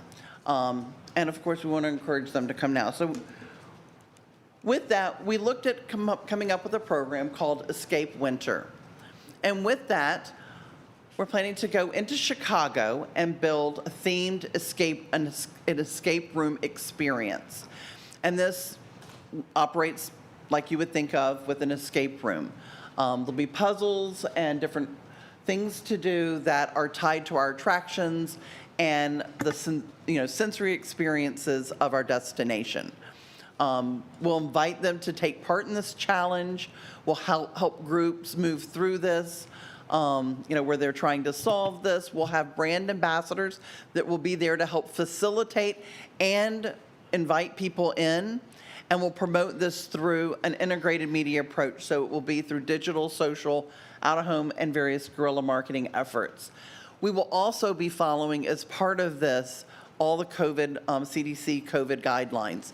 So in between each group going in, surfaces will be wiped down, masks will be required, and we'll be communicating that so that people can feel safe as they go through this experience. So some of the extensions of this will be, a social media campaign to promote attendance so that people in Chicago will be aware that we'll be there and we'll invite them in. We'll be working, obviously, with NJF PR to help tap into media and invite them into experiencing this and promoting it, and hosting a media event that we will handpick, regional and national media influencers to come in and experience, and also broaden this to invite trade and meetings and conventions, clients and target audiences in to experience this as well. So this isn't just for our leisure, but can reach a little further. Which brings us to Scott. Thank you. So we're going to go through digital. And one of the things, if you've been with us a few times, there's been a little shift here in those percentages. This is kind of the funnel part that digital plays in. So from awareness, we used to be at about 50% awareness, 30% consideration, and 20% consideration, 30% activation. We've changed that. We've moved a little bit more into consideration. One of the things that we've really found about the pandemic is things change very dramatically. And we'll go through some statistics on that, but the rich media, the native, the video, these are big parts of our buy because that's really where we're telling the story. At the awareness level, there's a tremendous amount that's coming from our partners, BVK, in making sure that there's good brand recognition and awareness of St. Pete, but we want them to consider, and then we want to move them into activation. So we've made some changes in fine-tuning based on the way that digital's changing. We're talking a lot, too, about arts and culture this year, and it's always been part of core brand. Beaches is the #1 calling card. We know that. But with beaches, we've always kind of had Beaches Plus that includes the outdoors, the family, CMA, and throughout the previous years, that also included arts and culture. We broke that out and are funding that separately to really provide a focus on that through content and through native advertising to make sure that we truly represent what extraordinary, unique, distinctive art and culture opportunities there are for visitors within this destination. So here's kind of the always on, and we talk about this from the standpoint of this is what allows us to make sure that there's always this continuous presence to keep St. Petersburg Clearwater top of mind. And we do it through Google, YouTube, social, Epsilon, and Sojourn, which are some of our data platforms and partners, as well as just the description column, which shows what kind of ads are occurring. So from paid search, video, Facebook and Instagram, retargeting, lookalikes, all of those are the things that are part of the ongoing digital program. But there's some new things. Google, there's new ways of doing search ads that are very, very targeted. In YouTube, we can get much more precise and contextual in our targeting. In social, we've increased the budget because it's really kicking it this year, and we're seeing tremendous engagement. Epsilon allows us to do a different level of personalization into new segments. Very, very helpful from the arts and culture targeting. And then finally, with Sojourn, there's some new video opportunities that are truly high-impact opportunities. And because the pandemic has really changed things, there's obviously all of the challenges, but there's some really good new opportunities, different ways of advertising, and digital has evolved tremendously over the course of the last couple of years. And big part of that is all of these trends. There's probably about 100 or 200 pages of all of this data that we could have gone through with you today if we wanted to put you in a coma, but we decided to really focus on just a couple of these top lines here that are the true reasons why a lot of what we're doing are seizing some opportunities. Americans, for example, their media consumption increased by a full hour versus the previous year. That's huge. By 2022, 80% of households are cutting the cord and using connected TV, so streaming television. Digital audio listening has grown significantly, so podcasts, your personal devices like your Alexa and Google are the ways that we're interacting with audio content. So it's a big part of why we're developing new advertising products that we're launching this year. Consumers also prefer the non-intrusive, seamless experiences that are native ads. And we'll talk a little bit about native. It's a way of making sure that there's context in the advertising, and it's something that really increases engagement. A big part of what's coming too is privacy. So there's a cookieless kind of environment that's coming for many of us that are advertisers, where it's much harder for us to use third-party data, and the reliance on us to find new ways to target means that we have to be very innovative in the way that we advertise. And finally, rich media. I mean, all of you know banners, and you see the banners when you go to websites, and they're there, and they're not terribly interesting. Rich media opportunities and what advertisers are doing in creating ways for folks to actually engage and interact with advertising units are tremendous. So we're going to be leveraging that. And that's really part of this, some of the kind of new for 2022 things like Hulu.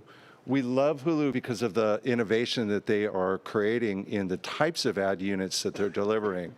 So for example, this would be on your home television. It's a nice video that provides you with a good overview, but with the little press OK on your remote, you can interact with the advertising unit and get to a presentation that allows you to say, hey, I'm interested in Beyond the Beach or outdoor adventures or meeting Winter the Dolphin. Once you click through, you can go scroll through content and as well as being able to interact with the site. Another big part of what we're doing for this next year is brand partnerships. We deeply appreciate that the Visit St. Pete Clearwater brand is a critical asset. And part of what we wanted to do in our new campaigns for this year is make sure that we leverage really strong, high affinity with top quality brands.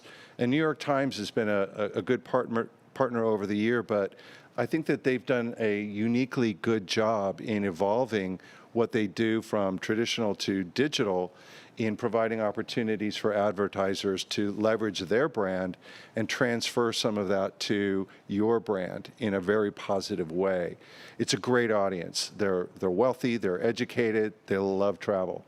And so when we can do that in a way where in the St. Petersburg Clearwater Through My Eyes campaign, for example, they'd be using quotes, interviews, and developing their own original photography that they create to get an insider's view of St. Pete's Clearwater like a regular.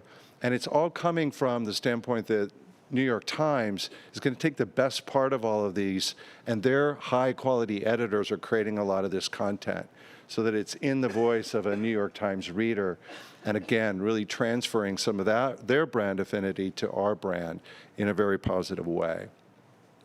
In addition, they nailed it on the podcast front. And like we said, so many folks are using podcasts and devices as the way that they get audio entertainment and audio information. They've got some of the best shows in the world, from Serial, The Daily, other really top quality programs that we're going to be developing custom 30-second audio spots that are written by T Brand Studios of the New York Times specifically for their listener, targeting them so contextually it really has that solid brand presence. We'll be running also along 18-plus premium shows, including on the top of every podcast. And again, this would be created by the editors of the New York Times. Another big part of what we're doing is the Flex XL, which is a type of an ad unit that allows us to take custom, native, original imagery and copy that is targeting based on various kind of real core motivations and characteristics of audiences. So we'll be really looking into motivation, go on an outing. We're looking at kind of emotionally connecting with people that have adventure, finding jet setters, culture vultures, not easy to say, as well as specifically targeting demos and geos that we know are going to perform well for the destination.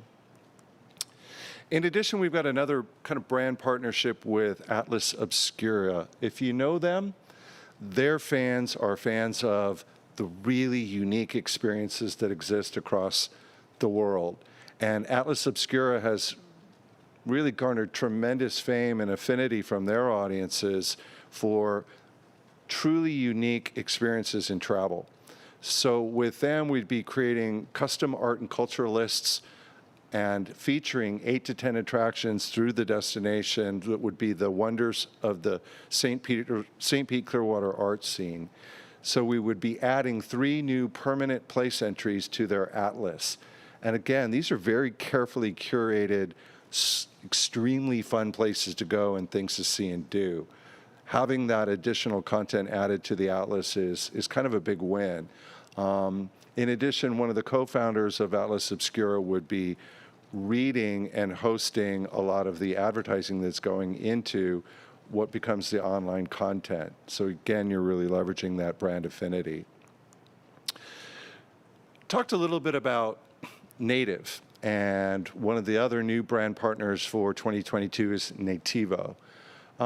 Native is really placing advertising units that are more contextual. So if you think of an article or something that you're reading and it may be about travel, and sitting next to it is an advertisement for Chevrolet's new fall line of vehicles, there isn't necessarily that cognitive association that we know is something that, when it's aligned, creates better engagement, better click-through, and better performance and return on investment. So a lot of things like publishers in network like Fodor's, Family Traveler, Playbill, Chicago Tribune, and certainly allowing us to get into Travel and Leisure, Southern Living, and other publishers. We're going to be using data that comes from Samba first-party TV viewership information that gives us deep insight into who we're trying to communicate with. And that Samba first-party TV viewership data is shared with Nativo so that these 2 platforms allow us to micro-target folks that match the specific demographic that we're going after and really understand them from a psychographic standpoint. What do they like to do? Where do they want to go? What do they like to experience? And we've learned all that from their television viewership habits, develop content that sits aligned with other content in top quality publishers like Forbes, like Travel and Leisure, and then features a St. Petersburg Clearwater ad that's really just a story. It doesn't even look like an ad. All of this works together to have truly superior engagement and performance and ROI. So we have a lot of good benefits, I think, in being able to, again, make sure that we're getting the performance that's so critical. A good example of what that would look like is having a story like this that might sit against articles or contents in various publications about the arts or about beaches, because this would be both a brand as well as an arts and culture campaign. In addition, Nativo is going to develop 2 custom articles, in addition to distributing 2 pieces of brand content. The buy also includes a really good study from panel-based focus groups. So we're doing deep interviews to understand how they view the destination, how they view the ad content, and get an in-depth understanding of how the ad unit is performing, as well as much richer campaign insights, performance indicators that let us understand keywords, performing audiences, performing images, data that you don't often get from ad platforms that allows, again, to be more effective and make sure that we're getting the engagement that we're seeking. Also talked about banners earlier and how kind of they've evolved into different forms of advertising. That's part of what we call rich media ad units, and Undertone's been consistently a great partner. We did an ad unit in the year earlier with Undertone, and it hit the top 1 percentile rating of performance and effectiveness. And a lot of that is because it's fun. It's fun to see, it's fun to play with, you can touch it and interact with it. It's an ad unit that does a lot more than just a standard banner. So kind of like this example, which activity do you prefer? I'm interested in art. Do you want to see it indoors or outdoors? You can make your choice and say that you'd like to look at outdoor art. And so naturally that would take you to some of the amazing murals that exist throughout the destination. So again, all of this content working together is what's part of a rich media ad unit. And again, we see tremendous effectiveness with that. Another one is June Group. They are going to be delivering and creating for Visit St. Pete Clearwater a first-to-market interactive ad unit. So you would be the very first advertiser to employ this. What it does essentially is it kind of gives you a little bit of a tease. I'm going to just restart it here with swipe away the soft sugar sand to reveal. We get to St. Petersburg Clearwater, a positioning statement, and then a connect call to action to take me there. So again, this is something that is fun, and that's a big part of how you make ads work. Another part of the arts and culture campaign is finding the right audience. And we like two partners that we'll be working with to activate custom data segments to reach art and culture travelers, distillery and in market. And the big advantage here is combining using rule-based or kind of behavioral type targeting that allows you to do and or. And that's it sounds pretty simple, but it's actually a little bit deeper in that you can find somebody planning a trip to Florida and they are interested in a variety of different topics. That again allows us to get really segmented in our targeting. We also really like in-market in that they use historical geolocation data to identify folks. So one of the things that we can do is find folks who went to, based on their phone device and being tracked effectively across where they're going, to see that they went to various museums when they were in Atlanta. And those are the folks that become part of the segment that we would be able to target to physically know not just folks that may have a proclivity for a particular interest, but actually go and visit arts and then use that data to put advertising units in front of them. Final thing I want to talk to is just Visit Florida and what they're doing, and this is a co-op opportunity that was pretty huge. It's the biggest real co-op advertising opportunity that Visit Florida has ever put out in the marketplace for our ability to take $200,000 contribution and realize a $1 million national addressable television buy. Obviously, the value is massive. It runs in a really nice period of time from February to March of 2022. And again, that 4-to-1 match just makes it extremely efficient in what we're able to accomplish. So with that, we've got kind of an overall breakdown by marketing channel. Pretty much the top half is kind of the BVK half, and the bottom half is digital. And I'll hand it back to Katie and Leroy. Yes. Thank you, Scott and Carmen, for sharing those tactics that we have planned. And so then we just wanted to share kind of this marketing channel breakdown.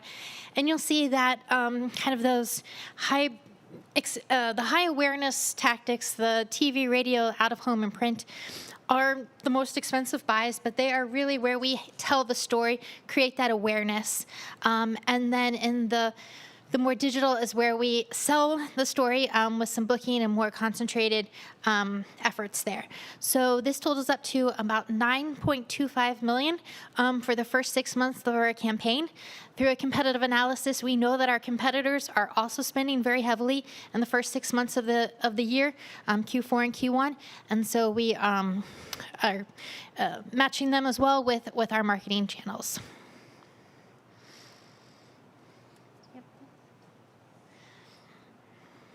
I think that closes our presentation, but yeah, any questions for the team? Thank you, Mr. Chairman. Katie, $9.25 million for the first 6 months. And just give me some feel for how that compares to, what our other Florida markets spending. So yeah, we did a competitive analysis that the agency presented a few months ago, and yeah, we know that the first 6 months of the year is when most of those markets are mostly spending heavily with some of those tactics. So I could go back and get that research for you and share that with you, but we know that, yeah, that's the first 6 months when we look at their fiscal year, that's when they're spending the heaviest. I mean, anecdotally, does Fort Lauderdale spend a similar amount, twice as much, half as much? I'm not sure their budget, but I know they're spending more in this time frame, yes. Yeah, it'd be interesting to see. Do you remember any of that data? Yeah. We do have that. We were not, I want to say that we are outspent by a couple of destinations. The Keys is consistently a top spender. Miami and Fort Lauderdale are top spenders. We are somewhere midway down in the pack. And then you get to a lot of the smaller destinations that spend, quite a bit less. But as Katie was pointing out, they all tend to focus on the same time frames. But we do have that. We can It'd pull be that for interesting you. to see what that comparison looks like. Yeah, we've got that. Mayor Bujalski? Thank you. In just looking at the analytics that we've got from destination, from our analytics people that we just heard from, it's obviously around 20% of the people coming here are coming for arts and culture. So, happy to be focusing on that and try to carry that up. I think it's just a reiteration, though, that I want to, we are, and this is for not today, but future, as we do this analytics in the spring, hopefully on sports. I mean, people are recognizing us as Champa Bay, and we have a number of professional teams, not just spring training. Of course, I focus on that because that's what's in my city. But I do think, as we're doing this analytic program, that we need to ask the right questions to get the feedback that we need of why people are coming. I'm looking at our report, but I don't think I don't know that the right questions are being asked, but for future ad campaigns, for future areas to focus on, like this year, we're going to focus on arts, which the numbers totally support that. I think the numbers can focus a little bit, not for a whole year's worth of, or even 6 months of an ad campaign, but some campaign in some areas for sports and professional sports in some way or another. So I really do want to see more of the questions that help us determine if my gut is true,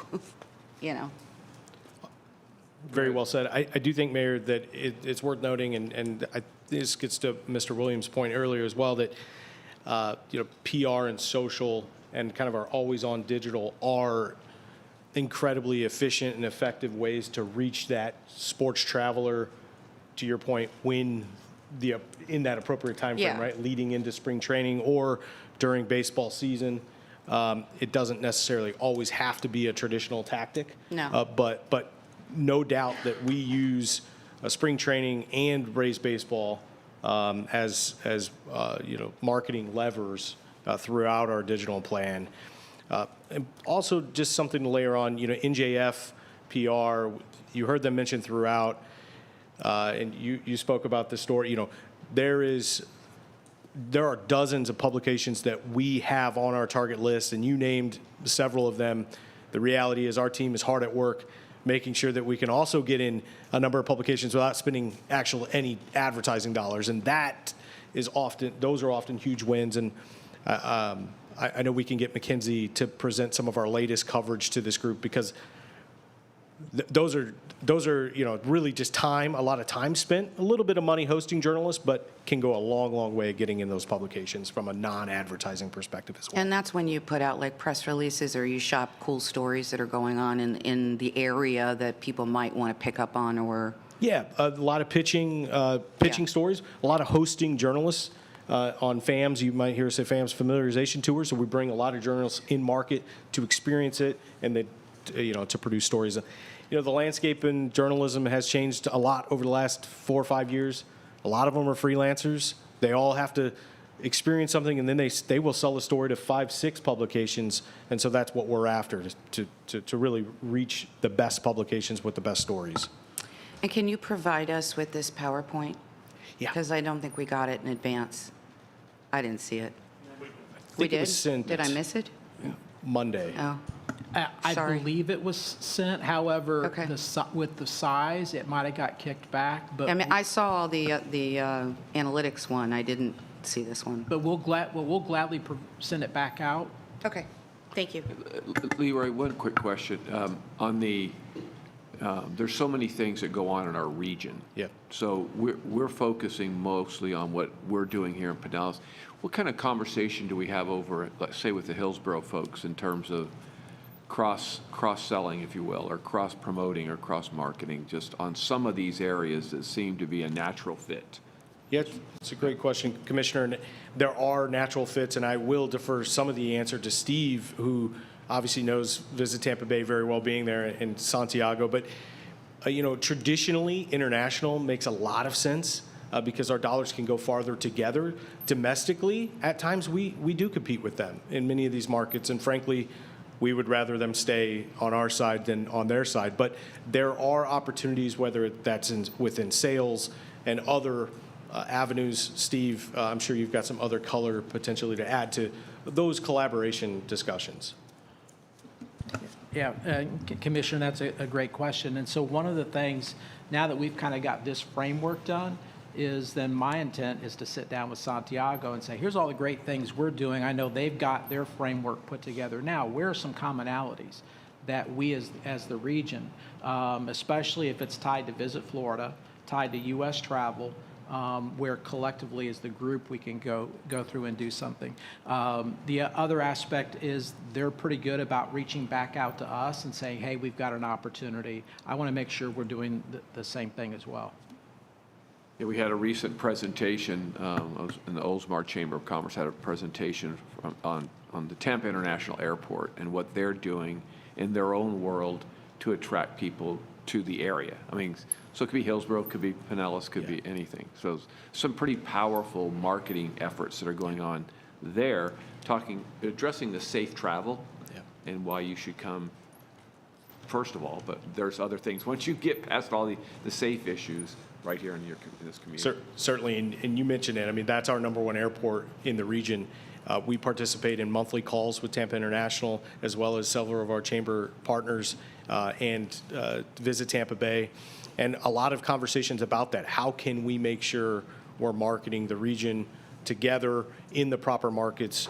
Again, a lot of that traditionally falls more international, but there's no doubt working with TPA is a huge part of what we do. Thank you. Anybody? Doreen? Okay. Leroy, since you're there, going back to some comments earlier, you were at the governor's conference, wondering, did they, knowing none of us had the crystal ball on the international traveler, but what kind of data were you getting in terms of dates, times, thoughts? Are they pushing, we all thought we were fourth quarter going to see a start, but what are they saying?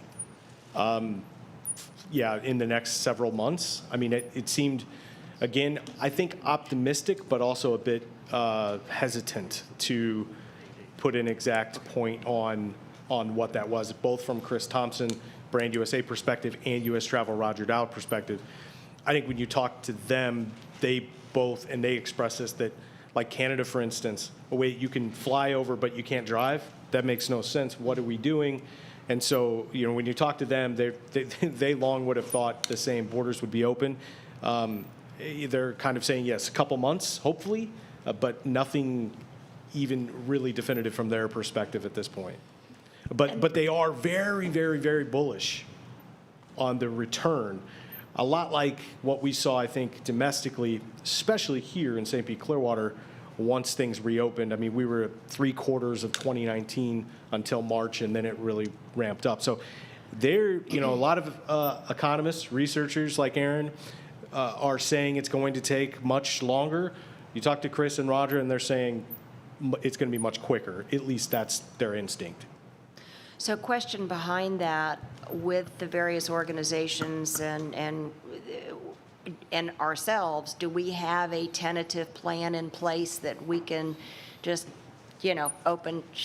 open the door and bring it forward and tweak so that we're ready? Because I think that's going to be something that's going to happen without a lot of advance notice. I mean, hopefully it'll be soon. Yeah, so Brand USA is another one of those partners we have a monthly call with. I'll be honest, over the last 18 months, those monthly calls sound a lot of the same with, really wish there was some more progress here. And so, yes, they have developed a number of programs, some more firm than others, and they are having to do what a lot of people are doing, and building a program and then kind of saying, okay, we're going to wait on this, we're going to wait on this. And a good example, we had committed to a fall, that being launching in September this month Canada program with Brand USA. Brand USA put that on ice. And so we had committed to that.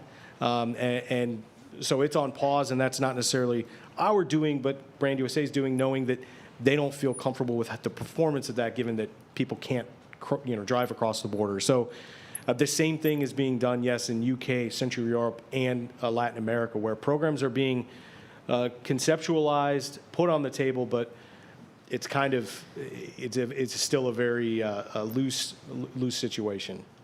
Understand. Thank So you. yeah, we are primed and ready from a budget standpoint and a market commitment standpoint to be in these markets when it's possible to be in those markets.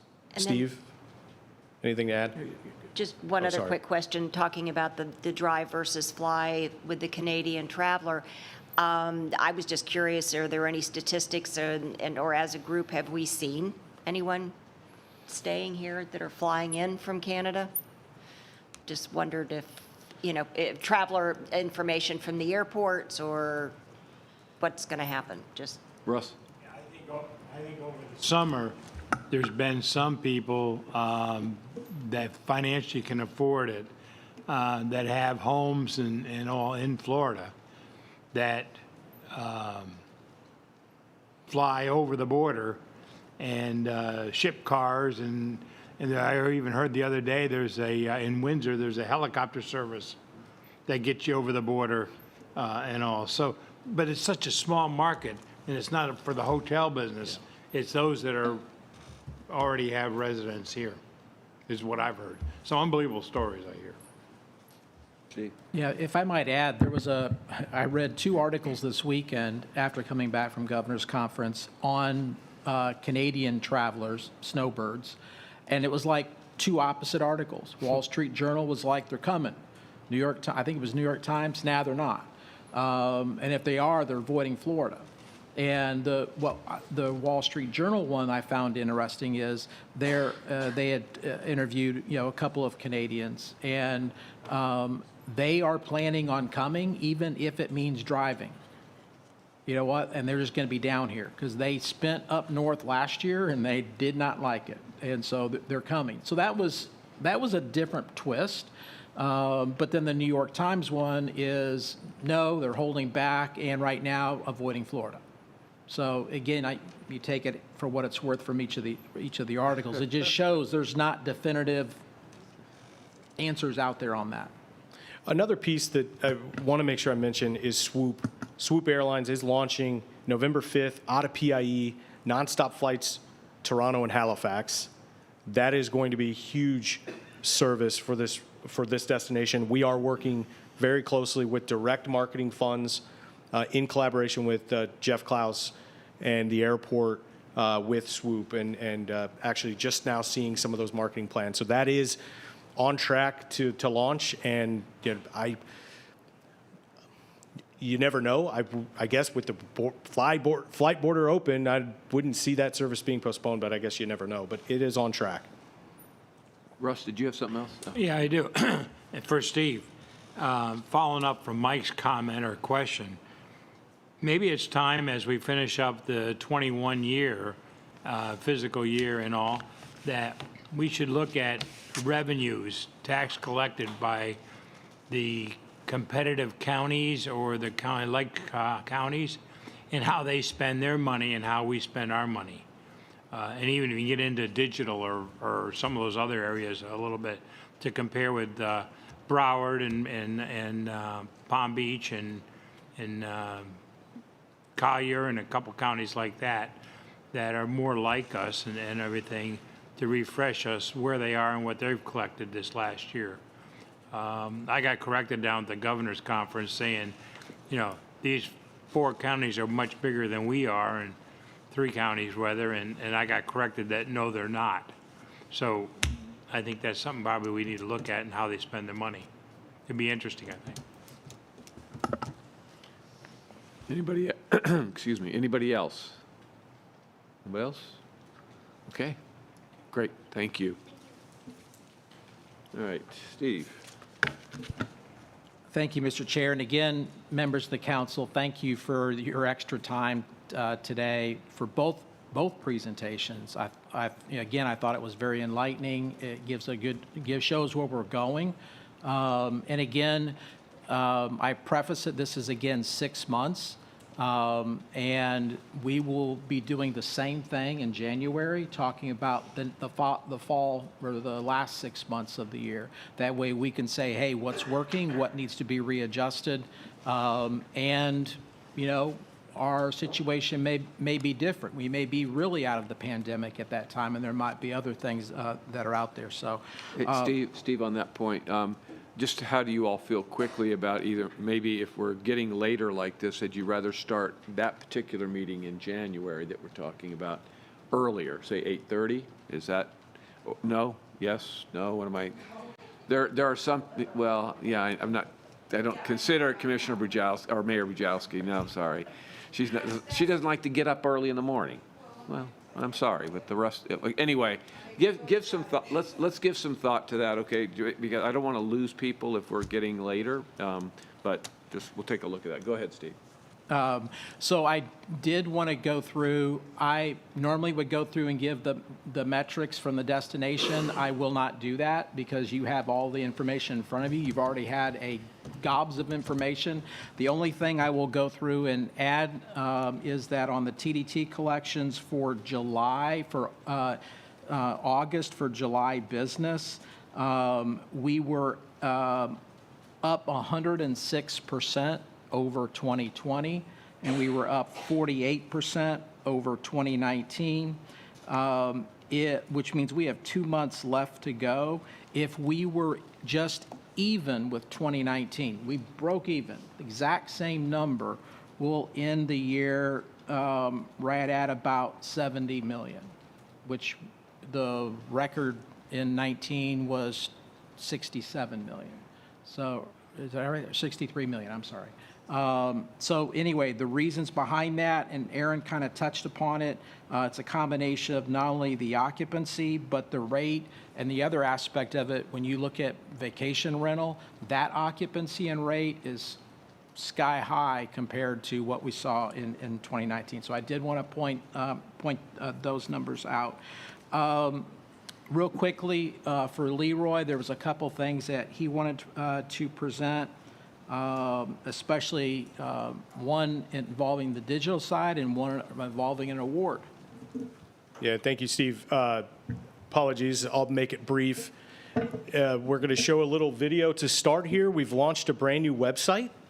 It's the culmination of a lot of work from a lot of people, Miles Partnership, our team, Eddie Kirsch, Tracy Nix, Mackenzie Comer, Jimmy Fashner, thousands of hours on both sides of the aisle, and want to share a little hype video, and then I'll touch on it very, very briefly.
So if you haven't, please go explore. If you have any comments on the redesign and look, please share. Again, a project like this is very long and large. We will be doing consumer research to understand with the new look and feel what consumers are liking and maybe not liking. It is a couple key points, really the design, modern, clean, and like anything nowadays, mobile first, of course. 70% of our traffic comes from mobile. Partners are featured in more expansive ways than ever before. Accessibility, you know, when you're designing any type of experience nowadays, you have to prioritize accessibility. We have done that. It is a primary consideration on this website. Accessibility is something that's always changing and shifting, and so we will continue to do that. Everything from contrast of colors to screen reader accessibility, this site does it. And durability. This embraces the latest technology. We actually got 8 years out of our last website, which is an amazing accomplishment, really, when it comes down to it in technology and how quickly it evolves. I expect, knock on wood, don't hold me to this, it's on video, but I expect us to get just as much out of this website and the commitment to this product. So very excited about that. And then also, if you wouldn't mind pulling up the other video, just we don't need sound for this, but just thought I would use a visual to remind you all of the St. Pete Pier Virtual Fam that we did back last summer. Obviously, Mayor Kreisman, you know this very well. We had a world-class attraction entering the world, and yet we couldn't really open it the right way. We couldn't really bring journalists to come down and experience it and cover it. So McKinsey Comer and our New York PR firm created a virtual fam where we had Deputy Mayor Tomlin, Mayor Kreisman on, Janet Eckelman. We had a number of partners on live on a Zoom with 40-plus media from the best publications from around the country experience a first-person virtual fam.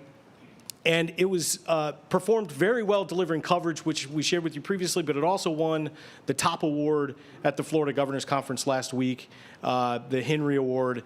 And again, these awards aren't why we do what we do, but it's certainly an awesome validation for the time and effort and energy.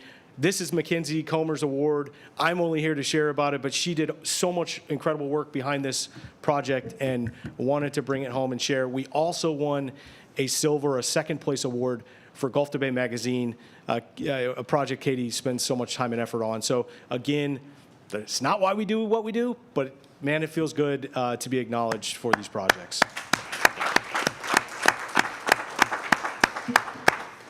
Thank you. Great. Thank you, Leroy. And it was very nice to receive that at the Governor's Conference. And don't walk away. If you can come back up just real quickly. And again, to be recognized for the team's effort in putting that together. We did get a silver award for our Destination magazine, which Katie and her team pulled together. So well recognized. We had several. In fact, I think Pinellas had a very strong contingent there at Governor's Conference, which was awesome. Getting a chance. I know Tricia was there, Russ was there. So again, to go through and hear what's happening statewide. I wanted Leroy to stay up here because not only in what you saw with the website and what's happening there and the great job that he did, but even on the PR side and lead the communications, I wanted to let you guys know that I have Leroy and I have talked, and I've received his resignation letter. Leroy is going to be leaving us for a great opportunity. I am so thrilled for him, both personally and professionally, what he's going to do, but I'll let him kind of go into that because I think it's a really exciting opportunity. I thought if we didn't recognize it, it wouldn't happen. I tried. I tried twice. I appreciate that. I know it's definitely bittersweet. I've grown up really in this industry with this organization and with this board. It's been an incredible 9 years. I'm getting choked up myself. I've taken an opportunity with Adara. You guys have heard me talk about Adara. Adara is a data and marketing company rooted in tourism. Fortunately, we get to still call a beautiful St. Pete Clearwater home. Won't be moving. We'll be working very closely on the marketing side and customer success and sales side with Adara in developing and bringing their products to market, and working very closely with DMOs to help answer questions that I have long had and we've been solving as a group. And I just can't thank Steve enough. I can't thank David Downing, DT Minnick, and certainly this board. You guys are amazing. I will tell you, intimidating.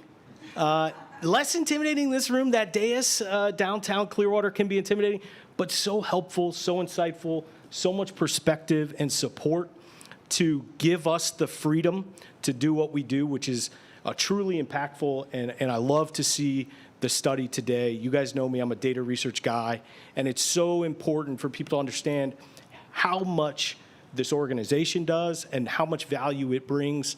It always have a special place in my heart. Met my wife, at Visit St. Pete Clearwater, and thank you for everything. I appreciate it.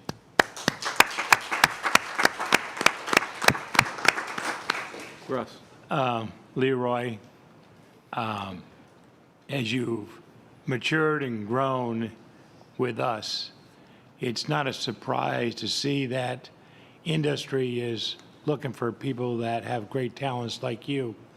And as I sat here earlier and watching the presentation from the digital and everybody else, and there was words up there I didn't know what they meant. I mean, I can tell you blew me away. I'm going, I don't know what to do about that. To 9 years ago when you started, we had a company called Research Data. And we wanted to know how old they were and whether they visited Orlando and which airport they came in and a car rental company and things like that. And it's like, whoa, today, look at what we are and where we're aiming, where we're going versus looking in the rearview mirror for 6 months. And I thank you for everything you've done and leading us through that. You and Katie, and I'm proud of both of you and your whole team with the Visit St. Pete Clearwater. Thank you. Thank you. Commissioner Bujalski. Turn your, yeah, there you go. Thank you, Mr. Chairman. I echo all those comments, although I wasn't here 9 years ago. I feel kinship to you because I ask a lot of pretty detailed questions, but I was a economic forecaster and data analyst in my 20-year career in the retail side of what I did in my life. And so I absolutely feel like I speak the same language, so which is why I always ask you detailed questions, because I know you get it. Just since I've been on the board, which I think is, I don't know, maybe 3 years, you have uplifted the level of information that we've gotten. You've tried to find the solution to separating out the hotel versus short-term rentals. I mean, you every time you recognize this lack of information that you just spoke about, you've always tried to find a solution, which I think is pretty impressive. You communicate well, if I ever have a question, I always call you. So who am I going to call now? So now I'm going to look to you, and maybe you don't know any of the answers yet, but I certainly would like to know what the next steps are, because I know that we had another departure as well. So there's a big hole there. You're leaving a big hole, and that's because of your talent. Thank you. Anybody else? Yeah, Doreen. Well, going back for the 9 years, having been around in previous times on the board, I just congratulate you for all the hard work you've put in. Weathering, I won't call it ups and downs, but it's so good to see your creative professionalism over the last couple of years come forward, and you've blossomed and contributed greatly to the organization. So it's been a pleasure working with you, and thank you for all your contributions. Yeah. Thank you. Good things happen to good people. So, yeah, wish you the very best. And how long are you going to be with us still? So my last day is a week from Friday. So I do have another week and a half working very closely with Steve, obviously, and the team. I will say, I've been able to accomplish so much with my great team. And again, Mackenzie, Tracy, Ray, Jimmy, Jeffrey, Eddie, they're amazing. You're in amazing hands. What I'm excited about for them is the opportunity to step outside of my shadow and to grow and continue to do great things, and they will. So you'll get to know more of them, I'm sure, over the next couple months. and trust that they will do a great, great job. Yeah.